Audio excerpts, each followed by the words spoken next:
ഞങ്ങൾ എടുത്തതുപോലെ ഒരു നടപടി ആരെടുത്തിട്ടുണ്ട്? ആദ്യം ഒരു പരാതി പോലും കിട്ടുന്നതിന് മുമ്പ് സസ്പെൻഡ് ചെയ്തു. പിന്നീട് KPCC പ്രസിഡന്റ് പരാതി കിട്ടിയപ്പോൾ പാർട്ടിയിൽ നിന്ന് പുറത്താക്കി. യൂത്ത് കോൺഗ്രസിൻ്റെ സംസ്ഥാന പ്രസിഡന്റാവാൻ, MLA ആവാൻ കോൺഗ്രസിൻ്റെ ഏറ്റവും പ്രധാനപ്പെട്ട മുറിക്ക് ഇതൊക്കെയാണെന്നാണ് ജനം മനസ്സിലാക്കുന്നത്.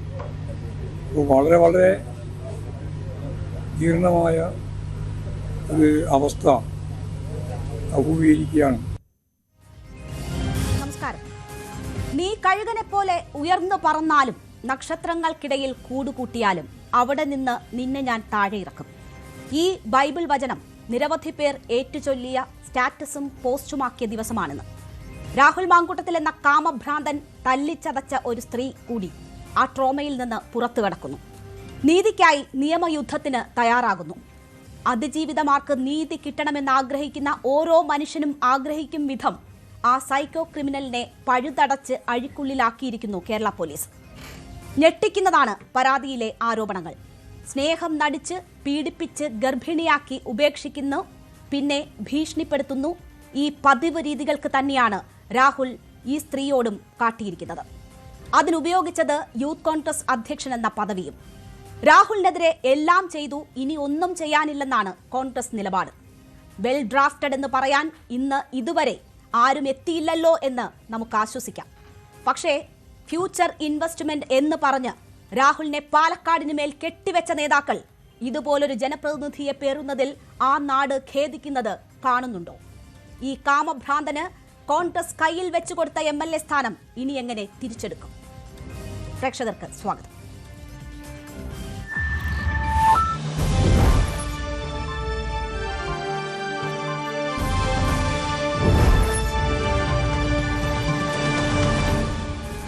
ഈ ചർച്ചയിൽ ആദ്യം ഈ സംഭവങ്ങളിലേക്കൊക്കെ നയിച്ച, ആദ്യമായി പുറത്ത് പ്രതികരിക്കാൻ തയ്യാറായ നടി റിനി ആൻഡ് ജോർജ് നമുക്കൊപ്പം ചേരുകയാണ്. മറ്റതിഥികളും നമുക്കൊപ്പം ചേരും. ആദ്യം റിനി, സ്വാഗതം. നോക്കൂ, രാഹുൽ മാങ്കൂട്ടത്തിനെതിരെ മൂന്നാമത് പരാതി. ആ മൂന്നാമത്തെ പരാതിയിൽ ഇപ്പോൾ അറസ്റ്റിലേക്ക് എത്തുന്നു. നീതി കിട്ടുമോ അതിജീവിതമാർക്ക്?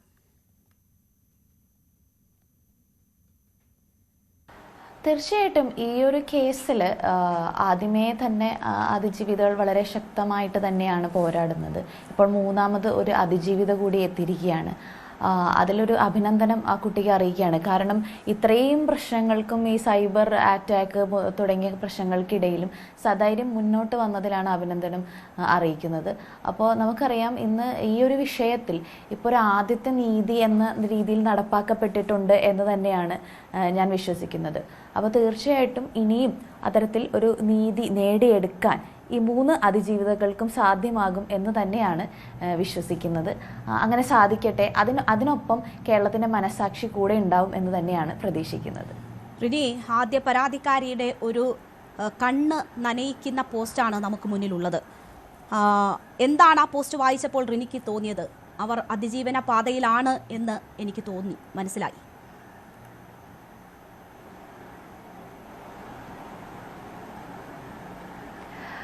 ആ ആദ്യ പരാതിക്കാരി കൊടുത്തിരിക്കുന്ന പോസ്റ്റ് എന്ന് പറയുന്നത് ശരിക്കും കണ്ണ് നനയിക്കുന്ന ഒരു പോസ്റ്റാണ്. അതായത് പലരും പറയുന്നു ഉഭയകക്ഷി സമ്മതപ്രകാരം ബന്ധമുണ്ടായി, അതിനുശേഷം പുരുഷനെ മാത്രം കുറ്റപ്പെടുത്തി പരാതി കൊടുക്കുന്നു എന്നൊക്കെ പറയുന്നത് ആ പോസ്റ്റ് വായിക്കുമ്പോൾ ഏതൊരു മനുഷ്യനും കൃത്യമായിട്ട് മനസ്സിലാവും എന്തായിരുന്നു ആ പെൺകുട്ടിയുടെ പരാതി കൊടുക്കുമ്പോൾ ഒരു മനസ്സ് എന്നുള്ളത്. അതായത് താൻ തന്നെ കൊണ്ട് ആഗ്രഹിപ്പിച്ച് ഒരു കുഞ്ഞിനെ വളർത്താൻ വേണ്ടി മാനസികവും ശാരീരികവുമായി പ്രിപ്പയർഡായ ആ വ്യക്തിക്ക് പിന്നീട് ആ കുഞ്ഞിനെ നിർബന്ധപൂർവം നഷ്ടപ്പെടേണ്ടി വരുന്ന ഒരു സാഹചര്യത്തിലേക്ക് എത്തിച്ചേർന്നു എന്ന് പറയുമ്പോൾ അത് ഒരു അമ്മ എന്ന രീതിയിൽ ചിന്തിക്കുമ്പോൾ, ഒരു സ്ത്രീ എന്ന നിലയിൽ ഒരു അമ്മ എന്ന രീതിയിൽ ചിന്തിക്കുമ്പോൾ അത്യധികം വേദനിപ്പിക്കുന്ന ഒരു കാര്യമാണ്.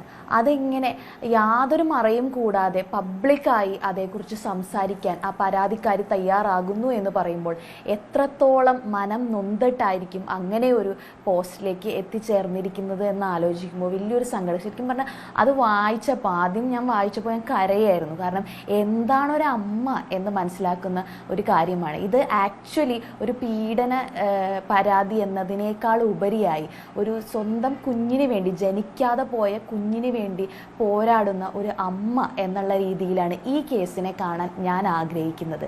ശരിക്കും മനസ്സ് കണ്ണ് നിറയിപ്പിക്കുന്ന ഒരു കാര്യമാണ്. പ്രത്യേകിച്ചും ഇതൊരു കേസല്ല, രണ്ടാമതും ഒരു പെൺകുട്ടി ഇതേപോലെ തന്നെ ഗർഭഛിദ്രം നേരിട്ടു എന്ന് പറഞ്ഞ് മുന്നോട്ട് വന്നിരിക്കുകയാണ്. അപ്പോൾ ഇതൊരു സീരീസ് ആയിട്ട് ഇങ്ങനെ കൊച്ചുങ്ങളെ ഉണ്ടാക്കി കൊല്ലുന്ന ഒരു കാര്യമാണ് ഇവിടെ സംഭവിച്ചിരിക്കുന്നത് എന്നൊക്കെ അറിയുമ്പോൾ ശരിക്കും പറഞ്ഞാൽ ഞെട്ടിക്കുന്ന ഒരു കാര്യമാണ്. അത് നമ്മളെയൊക്കെ വളരെയധികം മനസ്സിനെ ഉലയ്ക്കുന്ന ഒരു കാര്യമാണ്.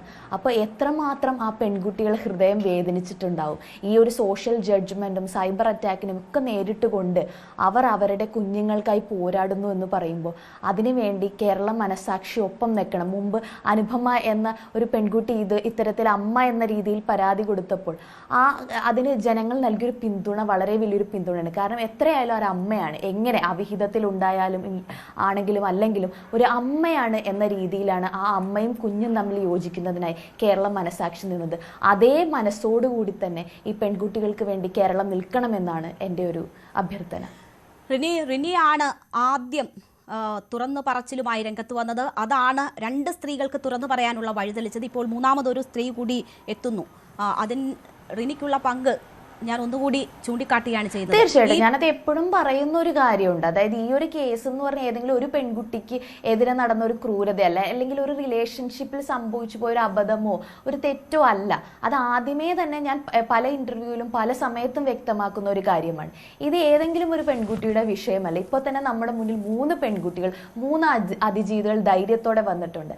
പക്ഷെ പോലീസ് കണ്ടെത്തിയിരിക്കുന്ന നിരവധി പെൺകുട്ടികൾ ഇത്തരത്തിൽ ആക്രമിക്കപ്പെടുകയും പല പെൺകുട്ടികളും ഗർഭഛിദ്രത്തിന് തന്നെ വിധേയമായിട്ടുണ്ട് എന്ന തരത്തിലുള്ള വിവരങ്ങളൊക്കെ വരുന്നുണ്ട്. അപ്പോൾ തീർച്ചയായിട്ടും ഇത് എന്ന് പറയുന്നത് ഒരു വലിയ പോരാട്ടമാണ്. ഒരുപാട് പെൺകുട്ടികളുള്ള ഒരു വിഷയവും കൂടിയാണ്. പക്ഷെ പലപ്പോഴും പെൺകുട്ടികൾ തുറന്നു പറയാനോ പുറത്തേക്ക് വരാനോ ഭയപ്പെടുന്നു. സോഷ്യൽ ജഡ്ജ്മെന്റിന്റെ ഭയമാകാം, അല്ലെങ്കിൽ വീട്ടുകാർ എന്ത് വിചാരിക്കുമെന്നുള്ള ഭയമാകാം. പക്ഷെ തീർച്ചയായിട്ടും ഇനിയും അതിജീവിതകളുണ്ട്. അപ്പോൾ ഇതെല്ലാം മനസ്സിലാക്കി അവർ ധൈര്യത്തോടെ മുന്നോട്ട് വരും, അല്ലെങ്കിൽ വരണം എന്ന് തന്നെയാണ് ഞാൻ ആഗ്രഹിക്കുന്നത്.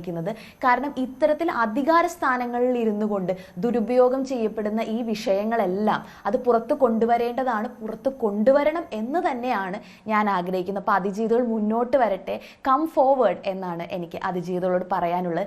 എല്ലാവരും കൂടി ഓരോരുത്തർക്കുമുള്ള ജസ്റ്റിസ് കണ്ടെത്തണം, അതിലെല്ലാവരും പങ്കുവഹിക്കണം എന്ന് കൂടി ഞാൻ അഭ്യർത്ഥിക്കുകയാണ്. ശരി ശരി, തുടരുക റിനി. ഞാൻ റിനിയിലേക്ക് അടുത്ത ഘട്ടത്തിൽ തിരിച്ചെത്താം. നമുക്കൊപ്പം മറ്റതിഥികൾ കൂടി ചേരുകയാണ്. ഡി സുരേഷ് കുമാർ CPM-നെ പ്രതിനിധീകരിച്ച്, ശ്രീ സേനാപതി വേണു കോൺഗ്രസിനെ പ്രതിനിധീകരിച്ച്, നിസാം സയ്യിദ് മാധ്യമപ്രവർത്തകൻ, ശ്രീ മനു പ്രസാദ് BJP പ്രതിനിധി എന്നിവരാണ് നമുക്കൊപ്പം ചർച്ചയിൽ ചേരുന്നത്. ആദ്യം ശ്രീ സേനാപതി വേണു, എങ്ങനെ കാണുന്നു ഈ പരാതിയെ? വെൽ ഡ്രാഫ്റ്റഡ് ആണോ? ഏത് നിലയിലാണ് നോക്കിക്കാണുന്നത്? ഇനിയും പരാതികൾ വരാനുള്ള സാധ്യതകൾ ഉണ്ട് എന്നാണ് അറിയുന്നത്. നോക്കൂ, ഇവിടെ ഇപ്പോ ഈ ആള് ഞങ്ങളുടെ പാർട്ടിയിലില്ല. ഇദ്ദേഹം യൂത്ത് കോൺഗ്രസിന്റെ സംസ്ഥാന അധ്യക്ഷനായിരുന്നു. അദ്ദേഹം പാലക്കാട് ഉപതെരഞ്ഞെടുപ്പിൽ വിജയിച്ചു, MLA ആയി.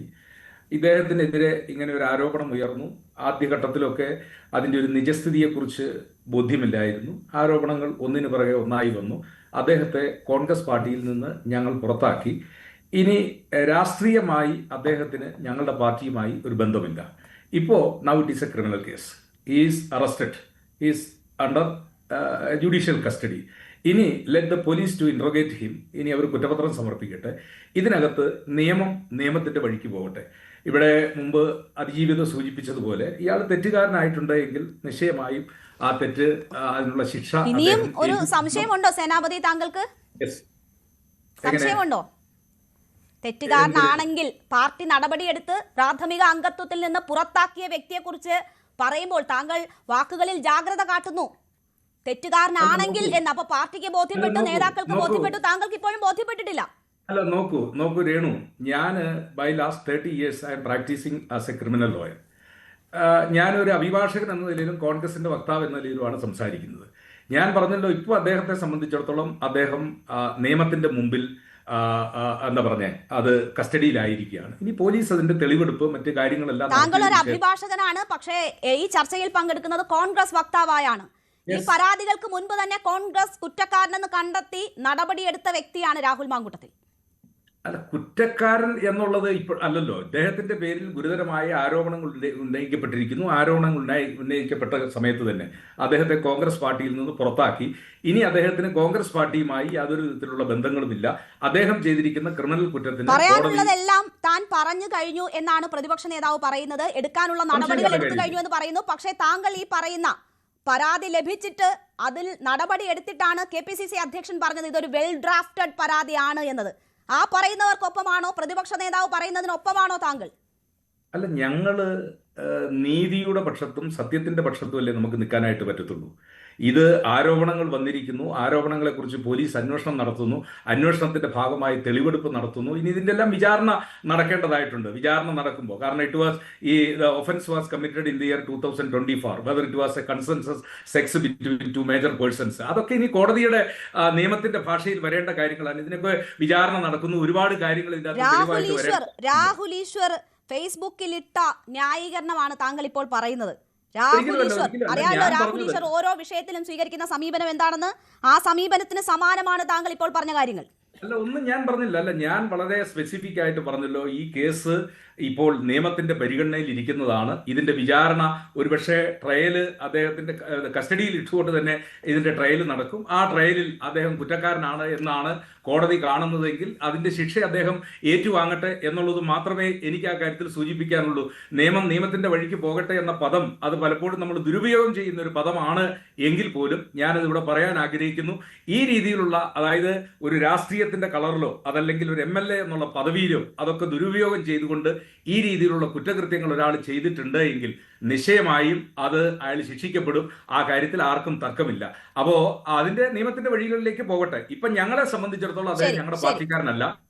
അദ്ദേഹം MLA ആയിട്ട് തുടരുന്നു. MLA ആയിട്ട് തുടരുന്ന ഒരാളെ MLA പദവിയിൽ നിന്ന് പുറത്താക്കാനായിട്ട് കോൺഗ്രസ് പാർട്ടിക്ക് കഴിയത്തില്ല. നമ്മുടെ നാട്ടിലെ തെരഞ്ഞെടുപ്പ് സംവിധാനങ്ങളിലൊന്നും അല്ലെങ്കിൽ ഇലക്ഷൻ നിയമങ്ങളിലൊന്നും അങ്ങനെ ഒരു വ്യവസ്ഥ ഇല്ലാത്തത് കൊണ്ട് ഇപ്പൊ വിപ്പ് കൊടുക്കാൻ, വോട്ട് ചെയ്യണമെന്ന് പറഞ്ഞു വിപ്പ് കൊടുക്കാം, പക്ഷേ ആ നിസ്സഹായത പലരും പറയുന്നത് കേട്ടു. നമുക്ക് അതിന്റെ ചർച്ചയുടെ രണ്ടാം ഘട്ടത്തിൽ അതിലേക്ക് എത്താം. ജനങ്ങളുടെ, പാലക്കാട് ജനങ്ങളുടെ മേൽ ഇൻവെസ്റ്റ്മെന്റ് എന്ന് പറഞ്ഞ് അടിച്ചേൽപ്പിച്ചതാണല്ലോ ഈ ഗിഫ്റ്റ്. നമുക്ക് അതിലേക്ക് രണ്ടാം ഘട്ടത്തിൽ എത്താം. ശ്രീ D. സുരേഷ് കുമാർ, നോക്കൂ, ഇവിടെ വളരെ വേഗത്തിൽ ഒരു അറസ്റ്റിലേക്ക് ഈ കാര്യങ്ങൾ പോയിരിക്കുന്നുണ്ട്. പൊതുസമൂഹം, അതിജീവിതമാർ എല്ലാം ആഗ്രഹിക്കുന്ന ഒരു ഹാഫ് നീതി ഇപ്പോൾ കിട്ടി എന്ന തലത്തിലേക്ക് കേരള പോലീസ് ഉണർന്നു പ്രവർത്തിച്ചിരിക്കുന്നു. ആ വിധത്തിൽ കേരള പോലീസിനെ പ്രശംസ കൊണ്ട് മൂടുകയാണ് സമൂഹ മാധ്യമങ്ങളിലൊക്കെ, ഈ പെയ്ഡ് പോസ്റ്റുകൾ അല്ലാത്ത ഇടങ്ങളിലെന്നാണ് ഞാൻ ഉദ്ദേശിക്കുന്നത്. പക്ഷേ അതിന് പിന്നാലെ വരുന്നു മുഖ്യമന്ത്രി ഈ അതിജീവിതയുടെ പരാതി കേട്ട് നടപടിക്ക് പറഞ്ഞപ്പോഴാണ് ഇത്തരം ഊർജിതമായ ഒരു ശ്രമം ഉണ്ടായതെന്ന്. അല്ലെങ്കിൽ ആദ്യ 2 പരാതിയുടെ ഗതിയാകുമായിരുന്നോ ഇതിനും? അല്ല, ഈ ചർച്ചയിൽ എന്റെ മറുപടി 2 ഘട്ടങ്ങളിലാക്കി എന്നെ പറയാൻ അനുവദിക്കണം. അതിലൊന്ന് ബഹുമാനപ്പെട്ട കോൺഗ്രസിന്റെ പ്രതിനിധി ശ്രീ സേനാപതി വേണു ഇവിടെ പറഞ്ഞ ഒരു കാര്യമാണ്. അദ്ദേഹം തുടക്കത്തിൽ തന്നെ തന്റെ ഡിഫൻസ് വളരെ ഫലപ്രദമായി എടുത്തുപയോഗിച്ചിരിക്കുകയാണ്. കേവലം 2 വ്യക്തികൾ തമ്മിൽ, പ്രായപൂർത്തിയായ 2 ആളുകൾ തമ്മിൽ ഉഭയസമ്മത പ്രകാരം നടന്ന ലൈംഗിക ബന്ധമായി ഇതിനെ ചിത്രീകരിക്കാൻ ഒരു പറഞ്ഞു. താങ്കൾ പറഞ്ഞ കാര്യമാണ് ഞാൻ പറയുന്നത്. ഇടയ്ക്ക് കയറി സംസാരിക്കട്ടെ. താങ്കൾ പറഞ്ഞ കാര്യമാണ്. അല്ലെങ്കിൽ ആങ്കർ നിഷേധിക്കട്ടെ. താങ്കൾ കോടതി തീരുമാനിക്കട്ടെ കുറ്റക്കാരനാണോ എന്ന് പറഞ്ഞതിലാണ് ഞാൻ അദ്ദേഹം പറഞ്ഞതിന്റെ ആകെ തുക ചുരുക്കുന്നത്. അല്ലല്ല, മേജറായ 2 ആളുകൾ എന്ന് പറഞ്ഞാൽ മുതിർന്ന 2 ആളുകൾ പരസ്പര സമ്മതപ്രകാരം, ഉഭയസമ്മതപ്രകാരം എന്ന വാക്ക് താങ്കൾ ഉപയോഗിച്ചതിനാണ് ഞാൻ പറഞ്ഞത്, ഞാൻ പ്രോംപ്റ്റ് ചെയ്തത്. ആണോ? സേനാപതി വ്യക്തത വരുത്തി പറ്റുള്ളൂ. നമുക്ക് ഒരുപാട് അതിഥികളുണ്ട്, അവരിലേക്ക് പോകണം. ആ അർത്ഥത്തിലാണ് താങ്കൾ ഉപയോഗിച്ചത്. കോടതി തീരുമാനിക്കട്ടെ എന്നാണ് ഞാൻ പ്രായമായി കഴിഞ്ഞാൽ പിന്നെ നീതിയും നിയമമൊന്നും ബാധകമല്ലേ? അങ്ങനെ എങ്ങാനും ഉണ്ടോ? അഭിഭാഷകനാണല്ലോ താങ്കൾ. നിശ്ചിത പരിധിക്ക് ശേഷം പ്രായം വന്നാൽ പിന്നെ ഈ നാട്ടിലെ നിയമവ്യവസ്ഥ ബാധകമല്ലേ? ഞാൻ വളരെ സ്പെസിഫിക് ആയ കാര്യമല്ലേ പറഞ്ഞത്. അങ്ങനെയാണോ എന്നുള്ള കാര്യം, അതല്ല റേപ്പാണോ എന്നുള്ള കാര്യം, അത് നീതിപീഠം നിശ്ചയിക്കട്ടെ ലഭ്യമായ തെളിവുകളുടെ അടിസ്ഥാനത്തിൽ എന്ന് മാത്രമാണ് ഞാൻ ആ കാര്യത്തിൽ പറഞ്ഞത്. സുരേഷ് കുമാർ, ഞാനിവിടെ PCR എങ്ങാനും കമ്മ്യൂണിക്കേഷനിലായ സമയത്തായിരിക്കും എന്റെ പെട്ടിരുന്നുവെങ്കിൽ ഞാൻ ചോദിച്ചേനെ. അദ്ദേഹത്തിന് ഇപ്പോഴും ആ കാര്യത്തിൽ സംശയമുണ്ട്, ക്ഷമിക്കണം എന്നോട്. അല്ല, തീർച്ചയായും അദ്ദേഹം പറഞ്ഞ കാര്യമാണ് ഞാൻ പ്രോംപ്റ്റ് ചെയ്തത്. അല്ലാതെ അദ്ദേഹം പറയാത്തൊരു കാര്യം അദ്ദേഹത്തിന്റെ നാവിൽ നിന്ന് വീണുപോയതാണെങ്കിൽ, ടങ് സ്ലിപ്പ് ആണെങ്കിൽ അത് അങ്ങനെ തന്നെ കണക്കിലെടുക്കാൻ നമുക്ക് എല്ലാവർക്കും കഴിയുന്നതാണ്. ഇല്ല, അദ്ദേഹം തിരുത്തുന്നില്ല. അദ്ദേഹത്തിന്റെ നിലപാടിൽ ഉറച്ചു നിൽക്കുകയാണ്. നിങ്ങൾ നോക്കൂ, ഇതാണ് കേരളത്തിലെ കോൺഗ്രസ്. ഇതാണ് ഇതിനപ്പുറം ഒരു ഉദാഹരണം എനിക്ക് ചൂണ്ടിക്കാണിക്കാൻ വേണ്ടി കഴിയില്ല. ഒരു പ്രണയ തകർച്ചയുമൊക്കെ സ്വാഭാവികമായും മനുഷ്യ ജീവിതത്തിൽ ഉണ്ടാകാനുള്ള സാധ്യതകളുണ്ട്. അത് ആരുടെ ജീവിതത്തിൽ വേണമെങ്കിലും ഉണ്ടാകാം. ഞാൻ ഒരു കാര്യം തുടക്കത്തിലെ തന്നെ പറയട്ടെ. ഇത്തരം ഒരു ചർച്ച ഒരു രാഷ്ട്രീയ പ്ലാറ്റ്ഫോമിൽ, ഒരു പൊളിറ്റിക്കൽ പാർട്ടിയുടെ പ്ലാറ്റ്ഫോമിൽ നമുക്ക് നടത്തേണ്ടി വരുന്നത് കേരളത്തിലെ പൊതുസമൂഹം രാഷ്ട്രീയത്തെ വെറുക്കുന്നതിന് വേണ്ടി ഉപകരിക്കും എന്നാണ് എനിക്ക് ആദ്യമേ തന്നെ പറയാനുള്ളത്. നിങ്ങൾക്ക് ഇത്തരം ആളുകളെ, ഇത്തരം സൈക്കോപാത്തുകളെ, നിങ്ങളെ കൂടെ കൂടിയ ആളുകളെ കണ്ടെത്തി നിങ്ങൾക്ക് അവരെ കൈകാര്യം ചെയ്യാൻ കഴിയാതെ പോയതിനുള്ള വീഴ്ചയാണ് ഇവിടെ രാഷ്ട്രീയ പാർട്ടികളെ പൊതുവിൽ അവരുടെ മൂല്യശോഷണത്തിലേക്ക് ബാധിക്കുന്ന നിലയിലേക്ക് എത്തിച്ചേർത്തത് എന്ന് നിങ്ങൾ മനസ്സിലാക്കണം. ഒന്നാമത്തെ കാര്യം. രണ്ടാമത്തെ കാര്യം, ഇദ്ദേഹം ഒരു വേറിട്ട കക്ഷിയാണ്.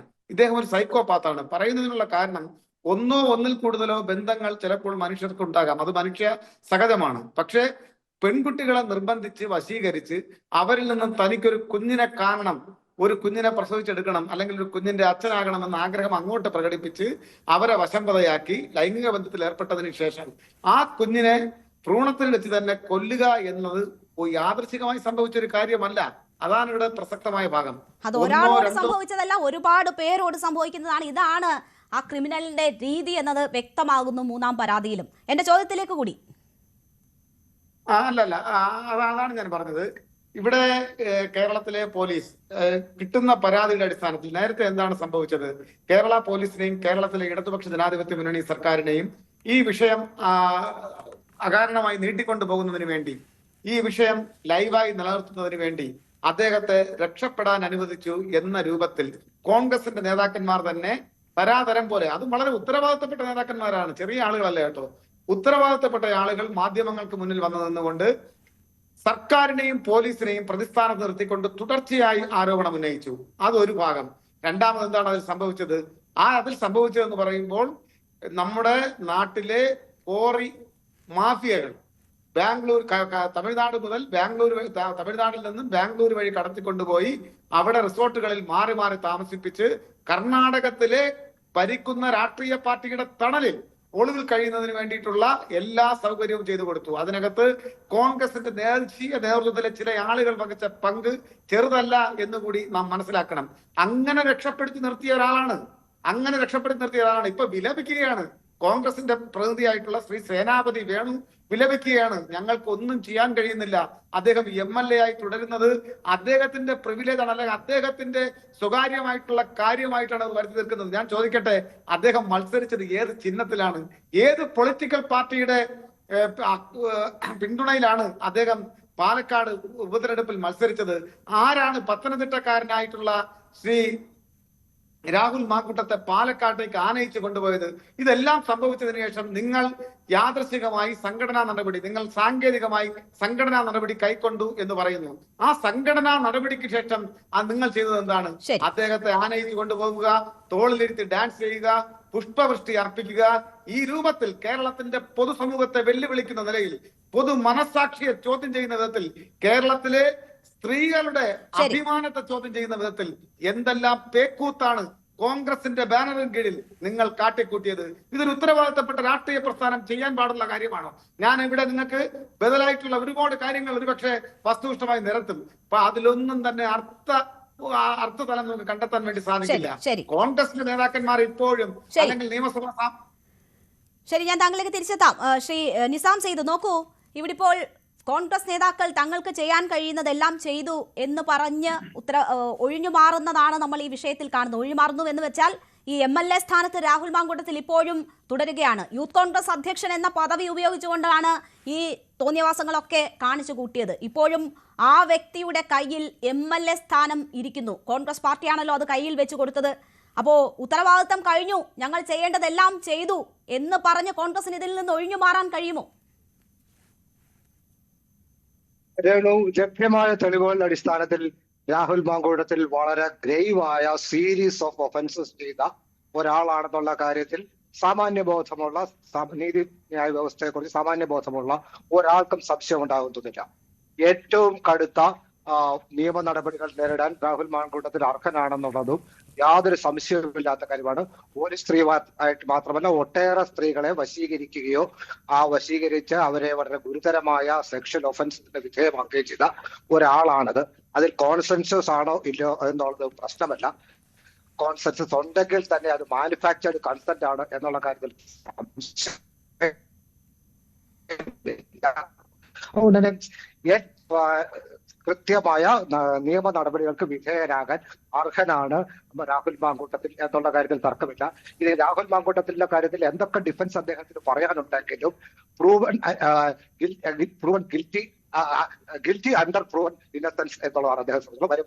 Burden of evidence is on the accused. അത് നിരപരാധിയാണ് എന്നുണ്ടെങ്കിൽ അദ്ദേഹം തെളിയിക്കാനുള്ള ബാധ്യത അദ്ദേഹത്താണ്. അതുവരെയും പൊതുസമൂഹവും നിയമവും അദ്ദേഹത്തെ കുറ്റവാളിയായി കാണും എന്നുള്ള കാര്യത്തിലും ഒരു തർക്കവുമില്ല. പിന്നെ ഇതിന്റെ രാഷ്ട്രീയമായ മാനങ്ങളെ കുറിച്ച് കോൺഗ്രസ് ഇത് എന്ത് ചെയ്തു എന്നുള്ളത് നമുക്കറിയാം. കോൺഗ്രസ് എന്ന പാർട്ടി ശരിയായ സമയത്ത് ശരിയായ തീരുമാനങ്ങൾ എടുക്കാൻ അത്ര പ്രസിദ്ധമായ പാർട്ടിയൊന്നുമല്ല. പലപ്പോഴും കോൺഗ്രസ് എന്ന പാർട്ടി തീരുമാനങ്ങൾ വലിച്ചു നീട്ടുകയും തീരുമാനങ്ങൾ അതിന്റെ ഏറ്റവും ഘട്ടത്തിലേക്ക് കൊണ്ടുപോവുകയും ഒക്കെ ചെയ്യുന്ന പാർട്ടിയാണ്. പക്ഷേ രാഹുൽ മാങ്കൂട്ടത്തിന്റെ വിഷയത്തിൽ കേരളത്തിൽ വളരെ മാതൃകാപരമായ നടപടികൾ എടുത്തൊരു പാർട്ടിയാണ് കോൺഗ്രസ് എന്ന് തന്നെ ഞാൻ പറയും. രാഹുലിനെതിരെ ആദ്യം ഒരു ആരോപണം വന്നപ്പോൾ ഒരു നടപടിയല്ല 3 നടപടി രാഹുലിനെതിരെ കോൺഗ്രസ് പാർട്ടി സ്വീകരിച്ചു. ആദ്യം ഒരു ആരോപണം അന്തരീക്ഷത്തിൽ ഉയർന്നു വന്നപ്പോൾ തന്നെ യൂത്ത് കോൺഗ്രസ് പ്രസിഡന്റ് സ്ഥാനം രാജിവെക്കാൻ ആവശ്യപ്പെട്ടു, രാജിവെപ്പിച്ചു. രണ്ടാമത് ഒരു അതിജീവിതയുടേതായ ഒരു ശബ്ദ സന്ദേശം ചാനലുകളിൽ പ്രത്യക്ഷപ്പെട്ടപ്പോൾ അദ്ദേഹത്തെ പാർട്ടിയിൽ നിന്ന് സസ്പെൻഡ് ചെയ്തു. പിന്നീട് അദ്ദേഹത്തിന്റെ പേരിൽ ഒരു കേസ് വന്നപ്പോൾ അദ്ദേഹത്തെ പാർട്ടിയിൽ നിന്ന് പുറത്താക്കി.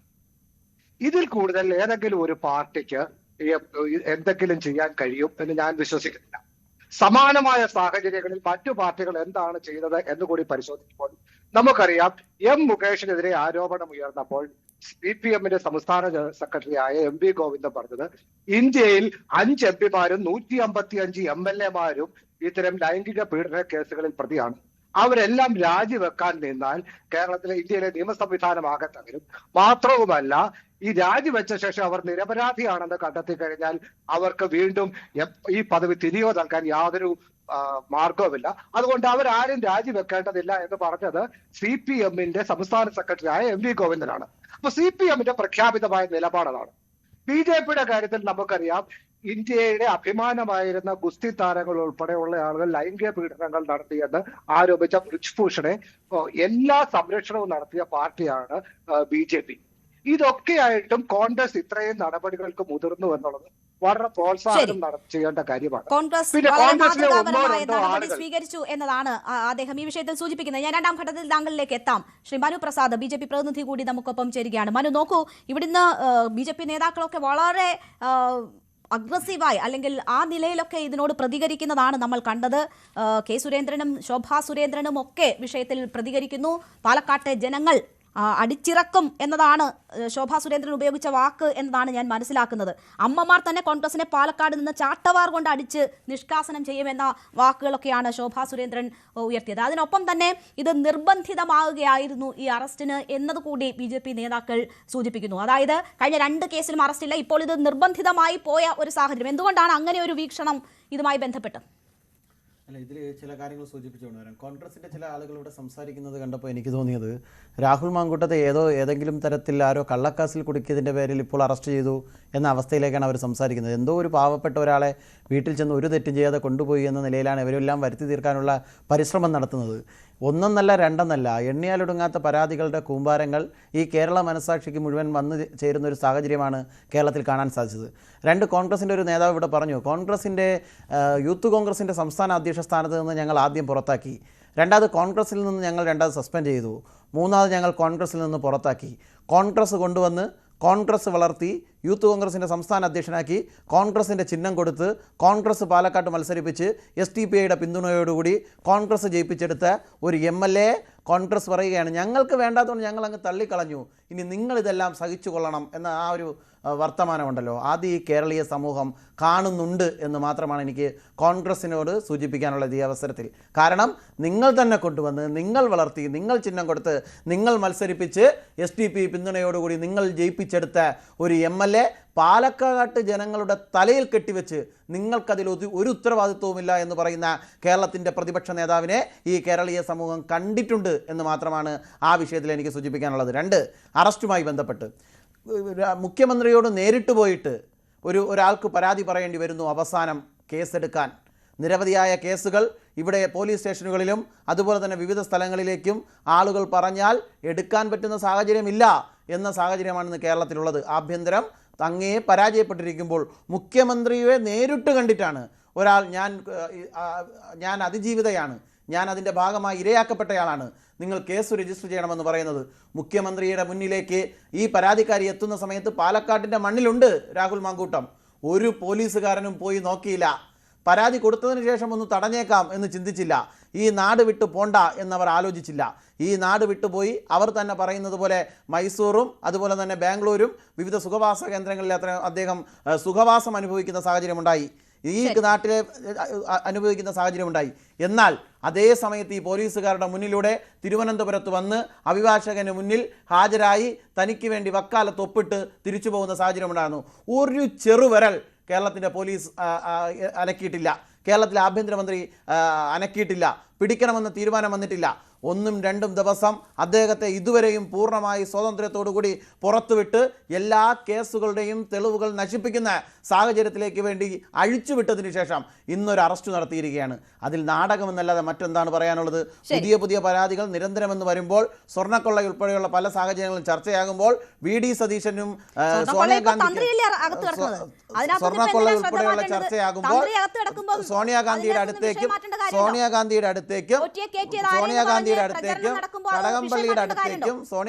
അടുത്തേക്കും കടകംപള്ളിയുടെ അടുത്തേക്കും അന്വേഷണം പോകാതിരിക്കാൻ സാധിക്കുകയില്ല എന്ന നിലയിൽ കേരള സമൂഹം ചർച്ച ചെയ്യുമ്പോൾ അവർ രാഹുൽ മാങ്കൂട്ടത്തെ അറസ്റ്റ് ചെയ്യാണ്.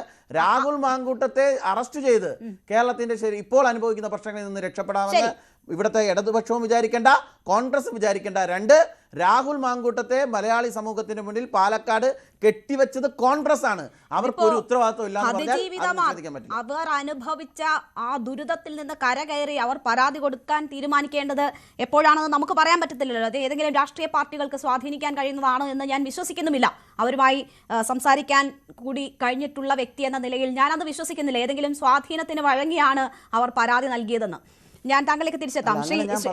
ഇല്ല അല്ല, രാഷ്ട്രീയ ഇപ്പോൾ ഏതെങ്കിലും വാർത്തകൾ മാറ്റാനുള്ള സ്വാധീനം എന്നതല്ലേ താങ്കൾ പറഞ്ഞത്? തെറ്റിദ്ധാരണ ഞാൻ പറഞ്ഞതിന്റെ വാക്കിൽ മനസ്സിലാക്കിയ പ്രശ്നമെങ്കിൽ ഞാൻ തന്ത്രി വിഷയവും സ്വർണ്ണക്കൊള്ളയും അതിജീവിതമാർ കൃത്യമായി അവസാനം ഗതികേട് കൊണ്ട് മുഖ്യമന്ത്രിയെ നേരിട്ട് കണ്ട് പരാതി കൊടുക്കുന്ന സാഹചര്യം ഉണ്ടായിട്ടും അറസ്റ്റ് ചെയ്തില്ല എന്നുള്ളതാണ് എന്റെ വാദം. അവസാനം പറഞ്ഞത് ഇപ്പോൾ വന്ന കേസുകളിലെല്ലാം അവർ അറസ്റ്റ് ചെയ്യാൻ തീരുമാനിച്ചത് അതിജീവിതമാരെ പരിഗണിക്കണം എന്നുള്ളത് കൊണ്ടല്ല, മറിച്ച് അവരുടെ രാഷ്ട്രീയ ലക്ഷ്യമെന്നാണ് കൃത്യമായ ക്ലാരിറ്റിയോടുകൂടി ഞാൻ പറഞ്ഞതാണ്. ശരി ശരി ശരി എന്തായാലും ഇപ്പോൾ പരാതി വന്നപ്പോഴാണ് നടപടി എന്നതാണ് ഞാൻ ചൂണ്ടിക്കാട്ടാൻ ശ്രമിച്ചത്.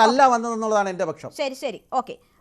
ശ്രീ സേനാപതി വേണു, നോക്കൂ, ഇവിടെ ഇപ്പോൾ ഞങ്ങൾക്ക് ഉത്തരവാദിത്വമില്ല, ഞങ്ങൾ ചെയ്യേണ്ടതെല്ലാം ചെയ്തു എന്ന് പറയുമ്പോൾ ആരാണ് ഈ വ്യക്തിയെ, ഇത്രയും മോശം ക്യാരക്ടർ ഉള്ള ഒരു വ്യക്തിയെ, ഒരു സൈക്കോ ക്രിമിനലിനെ ഈ രീതിയിൽ വളർത്തിയതെന്നൊരു ചോദ്യമുണ്ടല്ലോ. AK ഷാനിബ് നിങ്ങൾക്കൊപ്പം ഉണ്ടായിരുന്ന, നിങ്ങളെ വിട്ട് മറ്റു രാഷ്ട്രീയ പാർട്ടിയിലേക്ക് പോയ വ്യക്തിയാണ്. അദ്ദേഹത്തിന്റെ പോസ്റ്റ് പറയാം. യൂത്ത് കോൺഗ്രസിൽ ഭാരവാഹിയായിരുന്ന സമയത്ത് ഞാൻ ഉൾപ്പെടെയുള്ള എല്ലാവരും തെരഞ്ഞെടുപ്പിലൂടെയാണ് ഭാരവാഹികളായത്. എന്നാൽ നിരവധി ബലാത്സംഗ കേസിൽ പ്രതിയായ ഇയാൾ ഷാഫി പറമ്പിലിന്റെ പിന്തുണയോടെ നേരിട്ട് സംസ്ഥാന ജനറൽ സെക്രട്ടറി ആവുകയായിരുന്നു. പിന്നീട് അവിടുന്ന് അങ്ങോട്ട് പാലക്കാട്ട് സ്ഥാനാർത്ഥിയായി എഴുന്നള്ളിച്ചിറക്കുന്നത് വരെയുള്ള കാര്യങ്ങൾ നമുക്ക് മുന്നിലുണ്ട്. അപ്പോൾ ഈ കൂടെ നടന്നവർക്കാർക്കും ഇയാളുടെ ഈ ക്യാരക്ടറിനെ പറ്റി അറിയില്ല എന്ന് പറഞ്ഞാൽ വിശ്വസനീയമല്ല.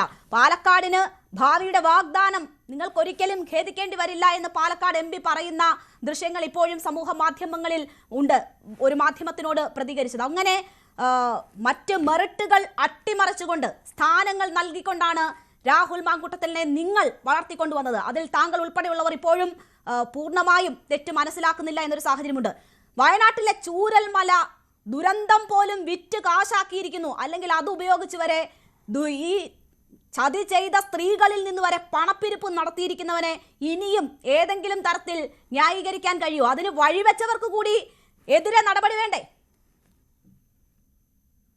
അല്ല, ഇവിടെ ഇപ്പോ നമ്മൾ ചർച്ച ചെയ്യുന്നത് രാഹുൽ മാങ്കൂട്ടത്തിനെ കുറിച്ചാണല്ലോ. രാഹുൽ മാങ്കൂട്ടത്തിൽ എങ്ങനെയാണ് രാഷ്ട്രീയത്തിൽ വന്നത്, എങ്ങനെയാണ് രാഷ്ട്രീയത്തിൽ നേതാവായത്, എല്ലാ രാഷ്ട്രീയ പ്രവർത്തകരും വരുന്നതുപോലെ രാഷ്ട്രീയ പ്രവർത്തനത്തിന്റെ ഭാഗമായിട്ട് അദ്ദേഹം വന്നു. ഒരു മനുഷ്യൻ രാഷ്ട്രീയ പ്രവർത്തനത്തിൽ വരുമ്പോൾ അദ്ദേഹത്തിന്റെ കൂടെ നിൽക്കുന്നവനെ ചക്കയോ മാങ്ങയാണ് തുന്നിച്ചു നോക്കാം ഇവന്റെ സ്വഭാവം എന്താണ് എന്നുള്ളത്.